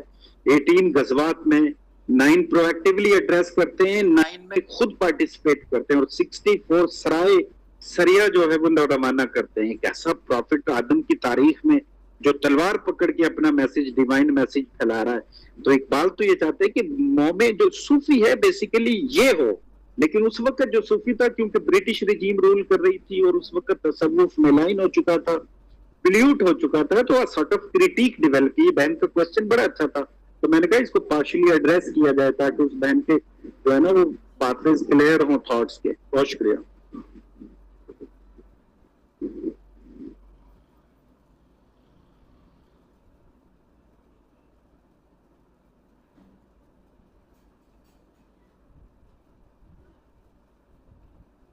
میر صاحب مائک آن کر لیں. جی ڈاکٹر فرید صاحب. بہت شکریہ قبلہ میر صاحب, اللہ پاک درجات بلند کرے. میں خودی کی بات ہو رہی ہے حضرت علامہ اقبال کا, وہ میرے خیال سے میں اس سے بہتر کیا جواب ہوگا. خودی ہو زندہ تو ہے فقر بھی شہنشاہی, نہیں ہے سنجر اور تغرل سے کم شکوائے فقیر. خودی ہو زندہ تو دریائے بے کراں پایاب, خودی ہو زندہ تو کوثار پرینا و حریر. آگے جا کے ایک جگہ یہ کہتے ہیں میرے خیال سے اس کے بعد, اگر خواہی خدا رافا شدیدن خودی رافا شتردیدن بے آموز. تیرے دریا میں طوفان کیوں نہیں ہے, خودی تیری مسلمان کیوں نہیں ہے. اب سے شکوا تقدیر یزداں تو خود تقدیر یزداں کیوں نہیں ہے. میرے خیال سے یہ ساری چیزیں ہیں اگر پڑھ لی جائیں. میرا جو اصل تھا مقصد ایک بات کرنے کا کہ آج کا جو ٹاپک رکھا گیا تھا یہ میری غیر شعوری بساط سے بہت اوپر جا چکا ہے. صوفیاء کا شعور نبوت. اس کا مجھے کچھ سمجھ پہلے آئی نہیں. میں نے میر صاحب سے بھی فون کر کے ذکر کیا یہ کہ اس کا مفہوم اور معنی خیر جب وہ پڑھیں گے اپنا مقالہ تو شاید سمجھ میں آ جائے. مگر جس طریقے کا یہ الفاظ کا چناؤ ہے اس کے، میں خیر معذرت کے ساتھ میں کوئی کسی کی وہ نہیں کر رہا نفی یا وہ، مگر مجھے چونکہ سمجھ نہیں آیا. ایک ادنا سا آپ ساروں کا شاگرد ہوں، میں سیکھتا ہوں آپ ساروں سے سارے معاملات کو. مگر یہ چیز میں نے کہا کہ ضرور سامنے رکھ دی جائے کہ مجھے اس ٹاپک کی بالکل جو ہے سمجھ بوجھ نہیں آئی کہ یہ جوڑا توڑا کہاں سے گیا ہے اور اس سے کہاں پہ کون سی چیز نکلتی ہے اور کہاں پہ وہ جائے گی. اللہ معاف کرے. تو امید ہے کہ خیر و عافیت سے ہی ہو سارے معاملات. بہت شکریہ میر صاحب. شکریہ جی. خودی کو کر بلند اتنا کہ آپ سے پہلے میر صاحب خدا بندے سے خود پوچھے بتا تیری رضا کیا ہے. جی ڈاکٹر صاحب. جی میر صاحب، اس کے لیے گستاخی کے لیے معذرت چاہتا ہوں. ڈاکٹر فرید صاحب نے کویشچن پوچھا تو یہ شعور نبوت کے حوالے سے، صوفیاء کا جو شعور نبوت ہے اس حوالے سے ممتاز تیمور صاحب اپنا مقالہ پیش کریں گے. آج اصل میں امیڈیٹلی 30 منٹ پہلے ہی ان کے بیٹے کی طبیعت خراب ہو گئی اور وہ ہاسپٹل چلے گئے، اور فرید الدین مسعود صاحب نے اپنے روحانی تجربات اور اس حوالے سے فی البدی گفتگو کی ہے.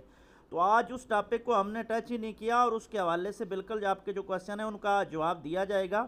اور شعور نبوت جو ہے یہ ہر انسان کا اپنے انداز کے ساتھ ہے، اس پہ ڈیبیٹ ہوگی اور صوفیاء کا ایک بڑا گہرا یہ کیا کہتے ہیں پورے اس پہ باب باندھے گئے ہیں، اور ممتاز تیمور صاحب اس پہ انشاءاللہ تفصیلی گفتگو فرمائیں گے. اور میں انشاءاللہ امید رکھتا ہوں بلکہ یقین ہے کہ فرید الدین مسعود صاحب، ڈاکٹر سبیہ اخلاق صاحبہ اور ڈاکٹر فرید خان صاحب خود بھی اور ڈاکٹر ندیم اسحاق صاحب بھی، جو ہمارا اگلا پروگرام ہوگا تو اس میں اس حوالے سے ایک اچھا جاندار قسم کا کنٹریبیوٹ کریں گے. اور اس میں اس جو عنوان ہے اس کے حوالے سے بھی آپ کا جو سوال ہے وہ وہاں پہنچا دیا جائے گا ممتاز تیمور صاحب پہ. بہت شکریہ. جی جناب ڈاکٹر ساجد خاقوانی صاحب. ڈاکٹر صاحب آپ تک میری آواز پہنچی سر؟ ڈاکٹر ساجد خان خاقوانی تک آواز پہنچی؟ جی لبنہ فروخ صاحب اس دوران میں بات کر لیں آپ، پھر ڈاکٹر صاحب تک آواز پہنچ جائے گی تو وہ بات کریں گے. جی آج ماشاءاللہ نعیم قریشی صاحب بھی موجود ہیں اور ندیم اسحاق صاحب بھی. تو میرا ایک کوشچن ہے، میں نے اصل میں آن لائن کتابیں منگوائی ہیں، اقبالیات کی بال جبریل اور دوسری ساری جس میں اس کی تشریح ہے. ایک شعر کی میں نے تشریح پڑھی ہے اور اس سے میں تھوڑی سی پریشان ہوئی ہوں، تو اس لیے میں نے آپ سے ڈسکس کرنی ہے کہ اس کا کیا مطلب ہے. یہ علامہ اقبال کا شعر ہے، تو نے یہ کیا غضب کیا مجھ کو بھی فاش کر دیا، میں ہی تو ایک راز تھا سینہ کائنات میں. تو اس کتاب میں انہوں نے لکھا ہے کہ اے میرے محبوب، میں ہی تو اس کائنات کے سینے میں ایک بیت تھا، تو نے مجھے بھی فاش کر دیا. اس میں انہوں نے اللہ تعالیٰ کی طرف یہ اشارہ کیا ہوا ہے اس ترجمے میں. تو اللہ کو تو میرا یہ کوشچن ہے کہ اللہ تو ایک بیت نہیں ہے نا، اللہ تو کھلی ہوئی چیز ہے نا، اللہ تو کوئی راز نہیں ہے. تو پھر یہ اس میں کس کو راز کہا گیا ہے اس شعر میں؟ یہ اس کا جواب سنتے ہیں، ڈاکٹر ساجد خاقوانی صاحب بات کر لیں. جی ڈاکٹر ساجد خاقوانی صاحب. جی بہت شکریہ. میں اصل میں ڈاکٹر یاسر حسین ستی صاحب نے جو موقف اختیار کیا تھا کہ اس کی منظوری کہیں اور سے ہوتی ہے، تو میں ایک اپنی امت سے اور ایک گزشتہ امت سے اس کی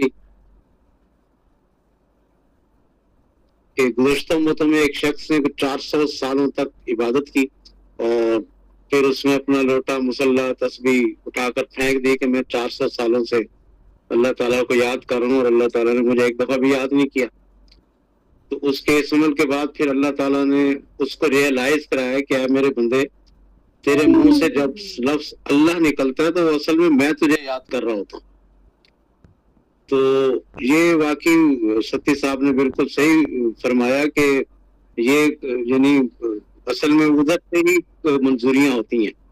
اور دوسرا واقعہ میں نے پہلے بھی عرض کیا تھا ایک دفعہ کہ حضرت امداد اللہ مہاجر مکی رحمۃ اللہ علیہ کئی مہینوں سے مدینے میں مقیم تھے اور پیر میر علی شاہ صاحب بھی وہاں پہنچ گئے تھے. اور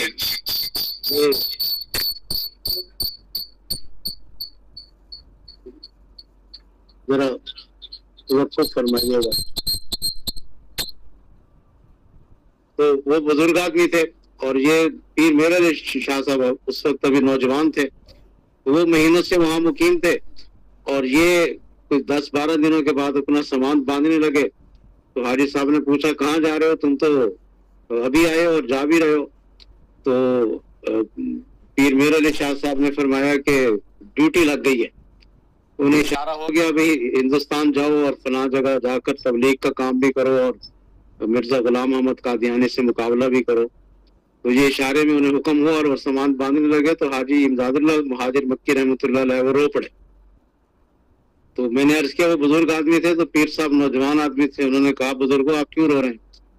تو پیر صاحب حاجی صاحب نے کہا کہ تم کتنے خوش قسمت آدمی ہو کہ ابھی آئے اور تمہاری ڈیوٹی بھی لگ گئی ہے، اور ہم یہاں مہینوں سے پڑے ہوئے ہیں اور ہماری ڈیوٹی نہیں لگی. تو یہ واقعی یہ انتخاب، یہ منظوریاں، یہ سعادت، یہ خوش بختیاں کہیں اور سے فیصلہ ہوتی ہیں اور میسر آتی ہیں کسی بھی انسان کو، اور اسے اپنی خوش قسمتی پر فخر پتہ نہیں یہ لفظ مناسب ہے کہ نہیں، آپ میری اصلاح فرمائیں، لیکن اللہ تعالیٰ کا شکر ضرور ادا کرنا چاہیے. بہت شکریہ جی. ماشاء اللہ. آگے بڑھتے ہیں جی. ڈاکٹر ندیم اسحاق صاحب نے بات کرنی تھی لبنہ فروغ صاحب کی بات پہ. جی ڈاکٹر صاحب. یہ جو بہن نے کوشچن پوچھا ہے، مصرے کی جو ٹرانسلیشن پوچھی ہے نا، یہ بیسیکلی یہی تصوف کا وہ باریک سیکرٹ ہے جس کو کچھ لوگوں نے اشارتاً بیان کر دیا، کچھ نے ریجیکٹ کر دیا، کچھ نے انڈورس کیا اور کچھ خاموش رہے اس کے اوپر، جو اقبال نے شعر میں بیان کیا ہے. یہ نارمل کوشچن نہیں ہے اس بہن کا. یہاں پہ سلطان باہو رحمۃ اللہ علیہ کی ایک بک ہے عین الفقر، اس میں ایک وہ کوٹ لکھتے ہیں، یہ غالباً پر یہ اس کا عربی کا کوٹ ہے. وہ کہتے ہیں فائزہ اتم الفقر فہو اللہ، جہاں فقر کمپلیٹ ہوتا ہے، جب فقر کمپلیٹ ہوتا ہے تو وہ اللہ بن جاتا ہے. اب جب اقبال کی میگنم اوپس جو بک ہے جو جس کا نام جاوید نامہ ہے، اس میں اقبال آخری 13 بند اور 136 شعر سخن بانجاد نو کے نام سے لکھتے ہیں، جس میں نوجوان سے وہ ایڈریس کرتے ہیں. تو اس کے نیچے سے باٹم سے جو پہلے 4 شعر ہیں وہ بڑے امپورٹنٹ ہیں. وہ کہتا ہے تازنار ہرس غم سوزت جگر جاں برق سے اندر نائب ہے پسر نیشنا سے ہرس فکر حاضر است من گناہ میں آنکھ برکت کا حیرس. کہتا ہے میرے تسکین جان ناشکے تو اگر از رقص جہانگیری نصیب سر دین مصطفیٰ گویم ترا ہم بقبر دعا اندر گویم ترا. وہ کہتا ہے کہ میری جان کے چوٹے، اگر تیری روح تیرے اندر رقص کرنا شروع ہو جاتی ہے، جب یہ تیرے ساتھ ہو جائے تو میری قبر پہ آ جانا، تو میں تجھے دین مصطفیٰ کا سیکرٹ بتاؤں گا، راز بتاؤں گا، اور تیرے لیے قبر کے اندر سے بھی دعا کروں گا. یہ وہ شعر ہے جس کے لکھنے پر اقبال 1800 شعروں کی بک جاوید نامہ کو کلوز کر دیتا ہے. اب یہ اتنا باریک شعر ہے، اس کی تشریح کو کوئی کھول نہیں سکتا. لیکن جب ہم مجدد الافسانی رحمۃ اللہ علیہ کے وحدت الشہود کو اور وحدت الوجود اور ابن العربی کو دیکھتے ہیں، یہ غالباً ابن العربی کا سینگ ہے. انہوں نے کہا کہ انسان جتنا مرضی اسینڈ کر جائے، وہ اسپرچل ایکسیلنس کی انتہاؤں پہ چلا جائے، وہ خدا نہیں بن سکتا. اور پھر جا کے انہوں نے کہا جتنا مرضی وہ ڈسینڈ کر جائے آلمائٹی اللہ، وہ انسان نہیں بن سکتا. پھر مجدد الافسانی رحمۃ اللہ علیہ نے ایک مکتوب لکھا، غالباً میں اس کو ایگزیکٹ ریپروڈیوس نہ کر پاؤں کہ کس کے نام تھا، لیکن انہوں نے کہا اس راستے میں 2 کام مت کیجیے گا، ایک خدا بننے کا دعویٰ مت کیجیے گا، دوسرا نبی بننے کا دعویٰ مت کیجیے گا. تو اقبال کے ہاں بیسیکلی شعر کا جو باریک نوشن ہے وہ اس طرف ہے کہ جب انسان اسینڈ کر جاتا ہے اور جذب کی حالت میں فنائیت میں جاتا ہے، تو اس کے بعد اس میں ڈیوائن اپنے اوپر ایٹریبیوٹس پیدا کرنے ہوتے ہیں کہ اس میں کمپیشن آئے، اس میں گریس آئے، اس میں کائنڈنس آئے، اس میں فیم پاور پوزیشن سے فریڈم آئے، اس میں جو ہے نا ایزوٹیرک نالج آئے، اس میں انٹیوشن آئے، اس میں کمپیشن آئے. یہ تمام چیزیں جب اس کے اندر کردار میں آ جاتی ہیں تو وہ چلتا پھرتا انسان بنیادی طور پہ اللہ کا مجسمہ بن جاتا ہے، خلیفہ بن جاتا ہے. یہ میرا خیال ہے اٹ میک سینس میری بہن کو اگر یہ بات تھوڑی سی سمجھ آئی ہے تو. لیکن یہاں پہ نبی صلی اللہ علیہ وسلم کی ایک حدیث بھی ہے. نبی صلی اللہ علیہ وسلم کی یہ 2 حدیثیں تھی. نبی صلی اللہ علیہ وسلم نے فرمایا کہ ہر شخص کے ساتھ ایک ابلیس کا بچہ پیدا ہوتا ہے، اور صحابہ نے پوچھا کہ آقا کریم کیا آپ کے ساتھ بھی وہ آیا تھا بچہ ابلیس کا؟ تو نبی صلی اللہ علیہ وسلم نے فرمایا ہاں، لیکن میں نے اس کو مسلمان کر لیا تھا. تو یہاں پہ کہا جاتا ہے کہ اسی حدیث کا جو باقی پارٹ ہے میں نے یہ پڑھی نہیں ہے. کسی دوست نے ایک دن مجھے سنائی تھی, وہ فرما رہے تھے کہ آقا کریم صلی اللہ علیہ وسلم نے کہا تھا کہ ابھی کسی اور کا مسلمان نہیں ہوگا, تو اس میں انسان کے اندر جو ہے چاہے وہ پیورٹی کی ایکسیلنس پہ چلا جائے, اسپرچل ایکسیلنس پہ, لیکن اس میں نفس کے شائبات پھر بھی جو ہے نا وہ ایگزیبٹ ہوتے رہتے ہیں. نفس مطمئنہ کی اسٹیٹ پہ جا کے بھی نفس مرتا نہیں ہے, تو کہیں چھپا رہ کے اپنا سر جو ہے دبائے بیٹھا ہوا ہوتا ہے. لیکن کیونکہ انسان خود شناسی اور سیلف اویئرنیس کی حالت میں ہوتا ہے, تو وہ کانسٹنٹلی ذکر سے اور خاص قسم کے اس میں ذات کے ذکر سے اس کو روکے رکھتا ہے, اور آخری سانس تک جب تک اس دنیا سے وہ نکل نہیں جاتا جہان فانی سے بچا کے, تو اس صورت میں کہ وہ کیونکہ سیلف اویئر ہوتا ہے تو اس کو سر نہیں اٹھانے دیتا, ادروائز وہ مرتا نہیں ہے. I hope so it make sense.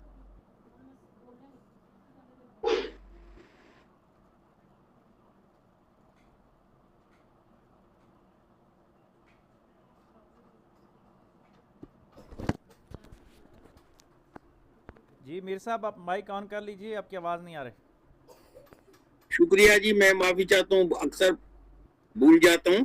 میں عرض کر رہا تھا کہ ڈاکٹر صبیہ اخلاق صاحبہ کا فون خراب تھا, تو جتنے بھی پروگرام ہوتے ہیں آج بھی 1 گھنٹہ 1.5 گھنٹہ سے وہ آواز میسج میں لگا دیتا ہوں, وہ سنتی رہی ہیں. تو ابھی وہ تشریف لائی ہیں, تو ان سے 2 منٹ کی انپٹ لے لیتے ہیں, پھر ڈاکٹر فرید خان صاحب اور فرید الدین مسعود برانی صاحب کی طرف آتا ہوں. جی ڈاکٹر صبیہ اخلاق صاحبہ. جی السلام علیکم ورحمۃ اللہ وبرکاتہ. سب سے پہلے تو میں شکریہ ادا کروں گی میر صاحب کا کہ آپ جب سے تقریباً ہفتہ گزر گیا, ہر روز میر صاحب مجھے اپنے فون سے اس محفل میں شرکت کے قابل بناتے تھے, اور میں محفل میں شریک ہوتی تھی, لیکن اپنا کوئی انپٹ نہیں دے سکتی تھی, بات نہیں کر سکتی تھی.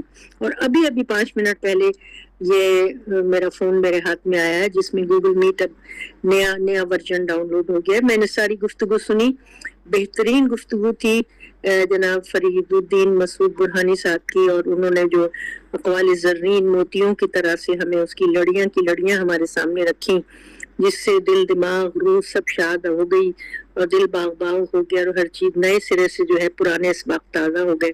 اور ساتھ سب سے بڑی خوش نصیبی ہے کہ ندیم اسحاق صاحب آج موجود ہیں. سر آپ آیا کریں, ہماری محفل کی رونق دوبالا کیا 4 والا ہو جاتی ہے آپ کے آنے سے. اور آپ کی اور ڈاکٹر فرید صاحب کی جو باہمی گفتگو ہوتی ہے وہ سننے سے تو بہت سارے جو ہے روشن ہو جاتے ہیں, اور بہت سارے پردے اٹھتے ہیں ہمارے سامنے سے. جزاک اللہ, آپ نے موقع دیا بولنے کا, شکریہ. آپ لوگ جاری رکھیے اپنا پروگرام. Thank you. شکریہ جی. جی ڈاکٹر محمد فرید خان صاحب. جی بہت شکریہ میر صاحب. میں بہن نے شعر عرض کیا کہ جی اس کی تشریح کریں. میں ہمیشہ ایک بات کہتا ہوں کہ جو شعر جس بھی کانٹیکس میں جب لکھا جاتا ہے تو شاعر کے اس وقت دل و دماغ کو یا خیالات کو سمجھنا بڑا ضروری ہوتا ہے. اب ظاہری بات ہے حضرت علامہ اقبال کے ساتھ تو بیٹھ کے کوئی اس وقت سمجھ نہیں رہا ہوگا تشریح, مگر چلتے ہیں کہ اسی شعر سے 2 شعر پہلے لے لیتے ہیں. گاہ میری نگاہ تیز چیر گئی دل وجود, گاہ الجھ کے رہ گئی میرے توہمات میں. یعنی انسان پر جب الوہیت کا غلبہ ہوتا ہے تو اپنے وجدان کی بدولت ساری کائنات کو ایک آن میں دیکھنا شروع ہو جاتا ہے, اور مادیت کا غلبہ ہو تو عقل سے کام لینا شروع ہو جاتا ہے, اور عقل سے ہی سلوک اور ہر چیز شروع ہو جاتی ہے اس کی. اس کو پر اکبر الہ آبادی کا ایک شعر یاد آ رہا ہے کہ فلسفی کو بحث کے اندر خدا ملتا نہیں, ڈور کو سلجھا رہا ہے سرا ملتا نہیں. اس کے بعد آپ نے یہ شعر کہا کہ تو نے یہ کیا غضب کیا مجھ کو بھی فاش کر دیا, میں ہی تو ایک راز تھا سینہ کائنات میں. انسان ظاہری بات ہے اللہ رب العزت کی بہترین تخلیق, اشرف المخلوقات, اس کا راز, اور انسان کو ہی جب بنا کے تو اپنا راز اس نے جو اپنے نور کا ایک حصہ ڈالا, اسی کو حضرت علامہ اقبال نے کیا پہنچ اس شخص کی کروٹ جنت نصیب ہو. ارمغان اعجاز میں کچھ یوں کا ہے. اس شعر کا مطلب آپ کو بڑا خوبصورتی سے سمجھ آئے گا اس شعر سے. اگر خواہی خدا را فاش بینی, خودی را فاش تردیدن بیاموز. اگر خدا کو دیکھنا چاہتے ہو تو خودی کو دیکھنا شروع کر دو. یہ ہے وہ راز. بہت شکریہ امیر صاحب. شکریہ جناب ڈاکٹر فرید خان صاحب. جی فرید الدین مسعود برانی صاحب, یہ آخری آپ کی گفتگو ہے, وقت بہت ہوا, مجھے میسج آ رہے ہیں, پھر آگے بڑھتے ہیں. جی صدارتی خطبے کی طرف. جی بالکل, میں بس ایک دو بات کروں گا. یہی تو بات کی تھی میرا خیال لبنہ فروغ صاحبہ نے کہ میں ہی تو ایک راز تھا سینہ کائنات میں. تو حضرت علامہ اقبال نے اردو میں بھی یہ بہت موضوع دہرایا, اور ایک فارسی میں ایک مرتاز ہندو کے ساتھ جب گفتگو ہوئی اور اس نے کچھ سوال کیے, مثلاً گفت مر گئی عقل کے عقل کا مر جاتی ہے, تو علامہ اقبال فرماتے ہیں گفتم ترک فکر. تو طویل نظم ہے. ایک سوال وہ کرتا ہے کہ گفت آدم انسان کیا ہے, یہ جو خاک کا پتلا ہے, تو اس پہ حضرت علامہ کا فارسی میں دیکھیں کتنا مزہ آیا جملے کا. وہاں تو انہوں نے کہا نا میں ہی تو ایک راز تھا سینہ کائنات میں, تو اس سے زیادہ فارسی میں مزہ ہے. اقبال فرماتے ہیں, وہ کہتا ہے گفت آدم یہ انسان کیا ہے, تو علامہ صاحب فرماتے ہیں گفتم کے اسرار ہوست, کہ میں نے اسے کہا کہ یہ اللہ کے رازوں میں سے ایک راز ہے, یہ اس کا راز ہے. انسان جو ہے وہ راز الہی میں سے ایک راز ہے. تو یہ واقعاً علامہ اقبال کا ایک بیان کرنے کا پہلو ہے. تو باقی ایک آخری بات میں یہ کہوں گا کہ عرفت اللہ بفسخ العزائم, جو ساجد خاکوانی صاحب نے آج کے بارے میں کہا نا سارا, تو حضرت علی کرم اللہ وجہ کا قول ہے کہ عرفت اللہ, میں نے اللہ کو پہچانا ہے بفسخ العزائم, اپنے ارادوں کے ٹوٹنے سے. یعنی جب میں کوئی ارادہ کرتا ہوں تو ارادہ ٹوٹ جاتا ہے. اس کا مطلب ہے کہ ان ارادوں کی ایگزیکیوشن کے پیچھے کوئی اور قوت ہے جو اس پروگرام کو کر رہی ہے, میں تو کچھ بھی نہیں ہوں. تو اس کا ایک پہلو تو یہ ہے کہ میں کچھ نہیں ہوں. دوسرا ایک اور شخص نے اس جملے کی تشریح اس طریقے سے کی ہے کہ اس سے مراد ایک یہ بھی ہے کہ جب میں پھر ارادہ کر لوں تو میرے ارادے کو اللہ کے علاوہ اس کائنات میں اور کوئی فسق بھی نہیں کر سکتا, توڑ بھی نہیں سکتا. تو واقعاً جو عرفان نفس ہے, انسان جب اپنے بارے میں دیکھنے لگتا ہے کہ اصل میں وما تشاؤون الا ان یشاء اللہ, جو ایگزیکیوشن ہوتی ہے وہ ڈیوائن ول, جو الہی ارادہ ہے وہی ہونا ہوتا ہے. جو انسان کا ارادہ ہے جب وہ اس کاغ کو, اپنے کاغ کو اللہ کے ارادہ الہی کے کاغ میں دے دیتا ہے, تو ایگزیکیوشن وہی ہوتی ہے. اب صرف یہ ہے کہ ہم اپنی مرضی سے ارادہ الہی کو مانتے ہیں یا اس میں اپنے جبر کو شامل کرتے ہیں.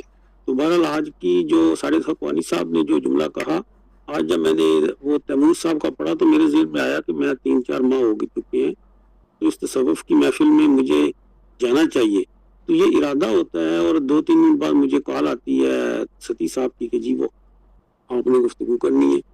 تو میں سمجھتا ہوں کہ واقعی یہ جتنے بھی معاملات ہیں, جو ارادے ہیں, یہ کسی اور کا ارادہ, جو ڈیوائن ول ہے, ارادہ الہی ہے, اس کی ایگزیکیوشن ہو رہی ہے. اور جیسے جیسے انسان کو ان چیزوں کا ادراک ہوتا ہے کہ میں تو کچھ بھی نہیں ہوں, اس میں ایک تو اپنی عاجزی اور بے بساطی, اور دوسرا جس طریقے سے یہ پروگرام چلا, یہ اللہ کریم کی میں سمجھتا ہوں یہ قرب کی نشانی ہے, اس کے تقرب کی, اس کے وجود کی ایک دلیل ہے, اور اس کے سمجھے کہ معرفت کی, کہ اگر ہم سب ایک جگہ بیٹھے ہوئے ہیں اور اتنی اس میں چاشنی محبت اور ہماری روحیں اس کے ساتھ انوالو ہیں, تو یہ سارا میں سمجھتا ہوں کہ ارادہ الہی جو ہے وہی ایگزیکیوٹ ہو رہا ہے, وہی نافذ العمل ہو رہا ہے. ہم تو سارے ایک مہرے بنے ہوئے ہیں. اور جیسا کہ وہ پتہ نہیں ستی صاحب نے جو جملے کہہ رہے تھے, تو میں تو اللہ کے حضور رو رہا تھا آنسوؤں کے ساتھ کہ یا اللہ ہمیں تو الگ بے پتہ نہیں یہ کیا تو نے بندوں کی زبان سے تعریفیں جاری کروا دی ہیں.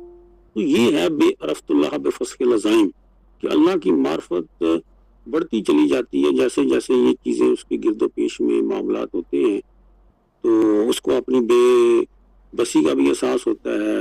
اور یہ جو معاملات ہیں, اور جو اقبال شناسی, خود شناسی, اور یہ پتہ نہیں کون کون سی شناسی ہے, تو اللہ کریم سب پہ رحم فرمائے. خصوصاً میں سمجھتا ہوں کہ حاجی خاکوانی صاحب, میر افسر رحمان صاحب, یہ ان کی, ہم تو تھک جاتے ہیں اکثر پروگرام اٹینڈ کر کے, یا دل میں کئی دفعہ خیال آتا ہے کہ یار یہ بھی کوئی نفس پرستی نہ ہو کہ ہم واہ واہ کے لیے چلے جائیں. تو پھر میں کئی دفعہ دانستہ جو ہے وہ رخصت اتفاقیہ پہ چلا جاتا ہوں, لیکن میر صاحب کی محبت پھر کھینچ لیتی ہے, اور یہ ان کی محبت ہے. جی اللہ کریم امام صاحب پہ رحم فرمائے, کرم فرمائے. شکریہ جی. وہ صدارت کے لیے ہم نے فرید الدین مسعود صاحب کے ایک دوست کو کہا تھا, لیکن وہ کسی وجہ سے ہمارے ساتھ نہیں ہے.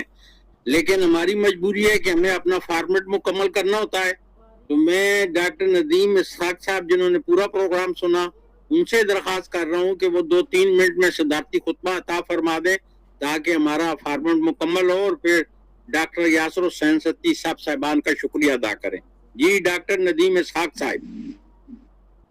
میر صاحب بہت شکریہ، لیکن میں بھی یہ نہیں سن سکا، میں نے بھی لیٹ جوائن کیا تھا، لیکن جتنا میں نے سنا ہے چلے میں وائنڈ اپ کرنے کی کوشش کرتا ہوں. ماشاءاللہ انہوں نے بہت اچھے اقوال زرعی جو ہے وہ بیان کیے. بیسیکلی یہ کیفیات حال ہوتی ہیں، اور حال کی کیفیات کو سب سے پہلے ایگزیکیوٹ کرنا، بیان کرنا اتنا آسان نہیں ہوتا، لیکن جو انسان اس حال میں رہ رہا ہوتا ہے، اس کو ایکسپیرینس کر رہا ہوتا ہے، وہ اس کو سم ہاؤ کچھ الفاظ کا بیان کرنے کا جامہ پہنا دیتا ہے.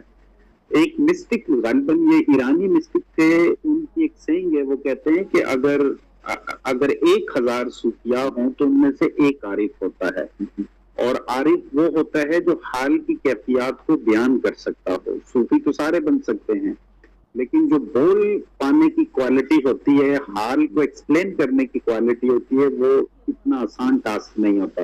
اقبال جب سخن بانیجاد نو میں وہ نوجوان سے ایڈریس کرتا ہے تو سب سے پہلا پرگین شعر یہ لکھتا ہے کہ میں اس کیفیت کو جتنا ہی آسان کر کے بیان کرنے کی کوشش کرتا ہوں یہ اتنی ہی مشکل ہو جاتی ہے.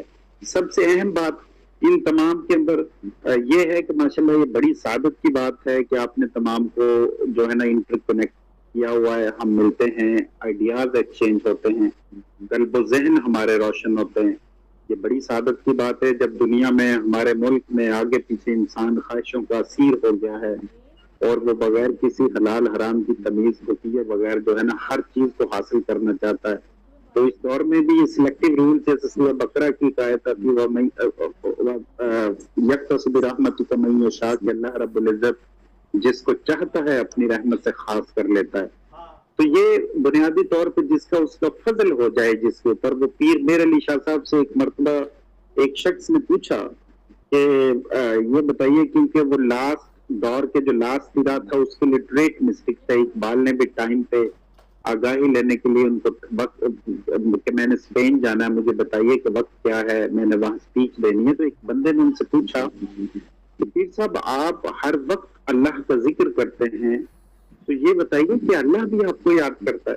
تو انہوں نے بڑا خوبصورت جواب دیا. تصوف جس فاؤنڈیشنل سٹون کے اوپر کھڑا ہوا ہے وہ 95% ذکر اللہ ہے. اور قرآن کا جب ہم اسپرٹ سمجھتے ہیں تو قرآن اور حدیث پرسویڈ کرتی ہیں کہ انسان جو ہے وہ ہر وقت اللہ کی یاد میں رہے، ذکر کی حالت میں رہے، اور اس سے بڑی کوئی عبادت نہیں، حالانکہ یہ نفلی عبادت ہے. تو یہ اسی صورت میں فرائض کی ادائیگی جو ہے کہ بعد جو ہے انسان نوافل کے ذریعے اتنا قرب حاصل کر لیتا ہے کہ میں اس کا زبان بنتا ہوں، ہاتھ بنتا ہوں، تو یہ اسی ڈومین میں چلے جاتا ہے. اور یہ واحد ایسی عبادت ہے جو آپ کی فرائض کے اندر بھی جان ڈال دیتی ہے جب آپ اس میں رچ بس جاتے ہیں.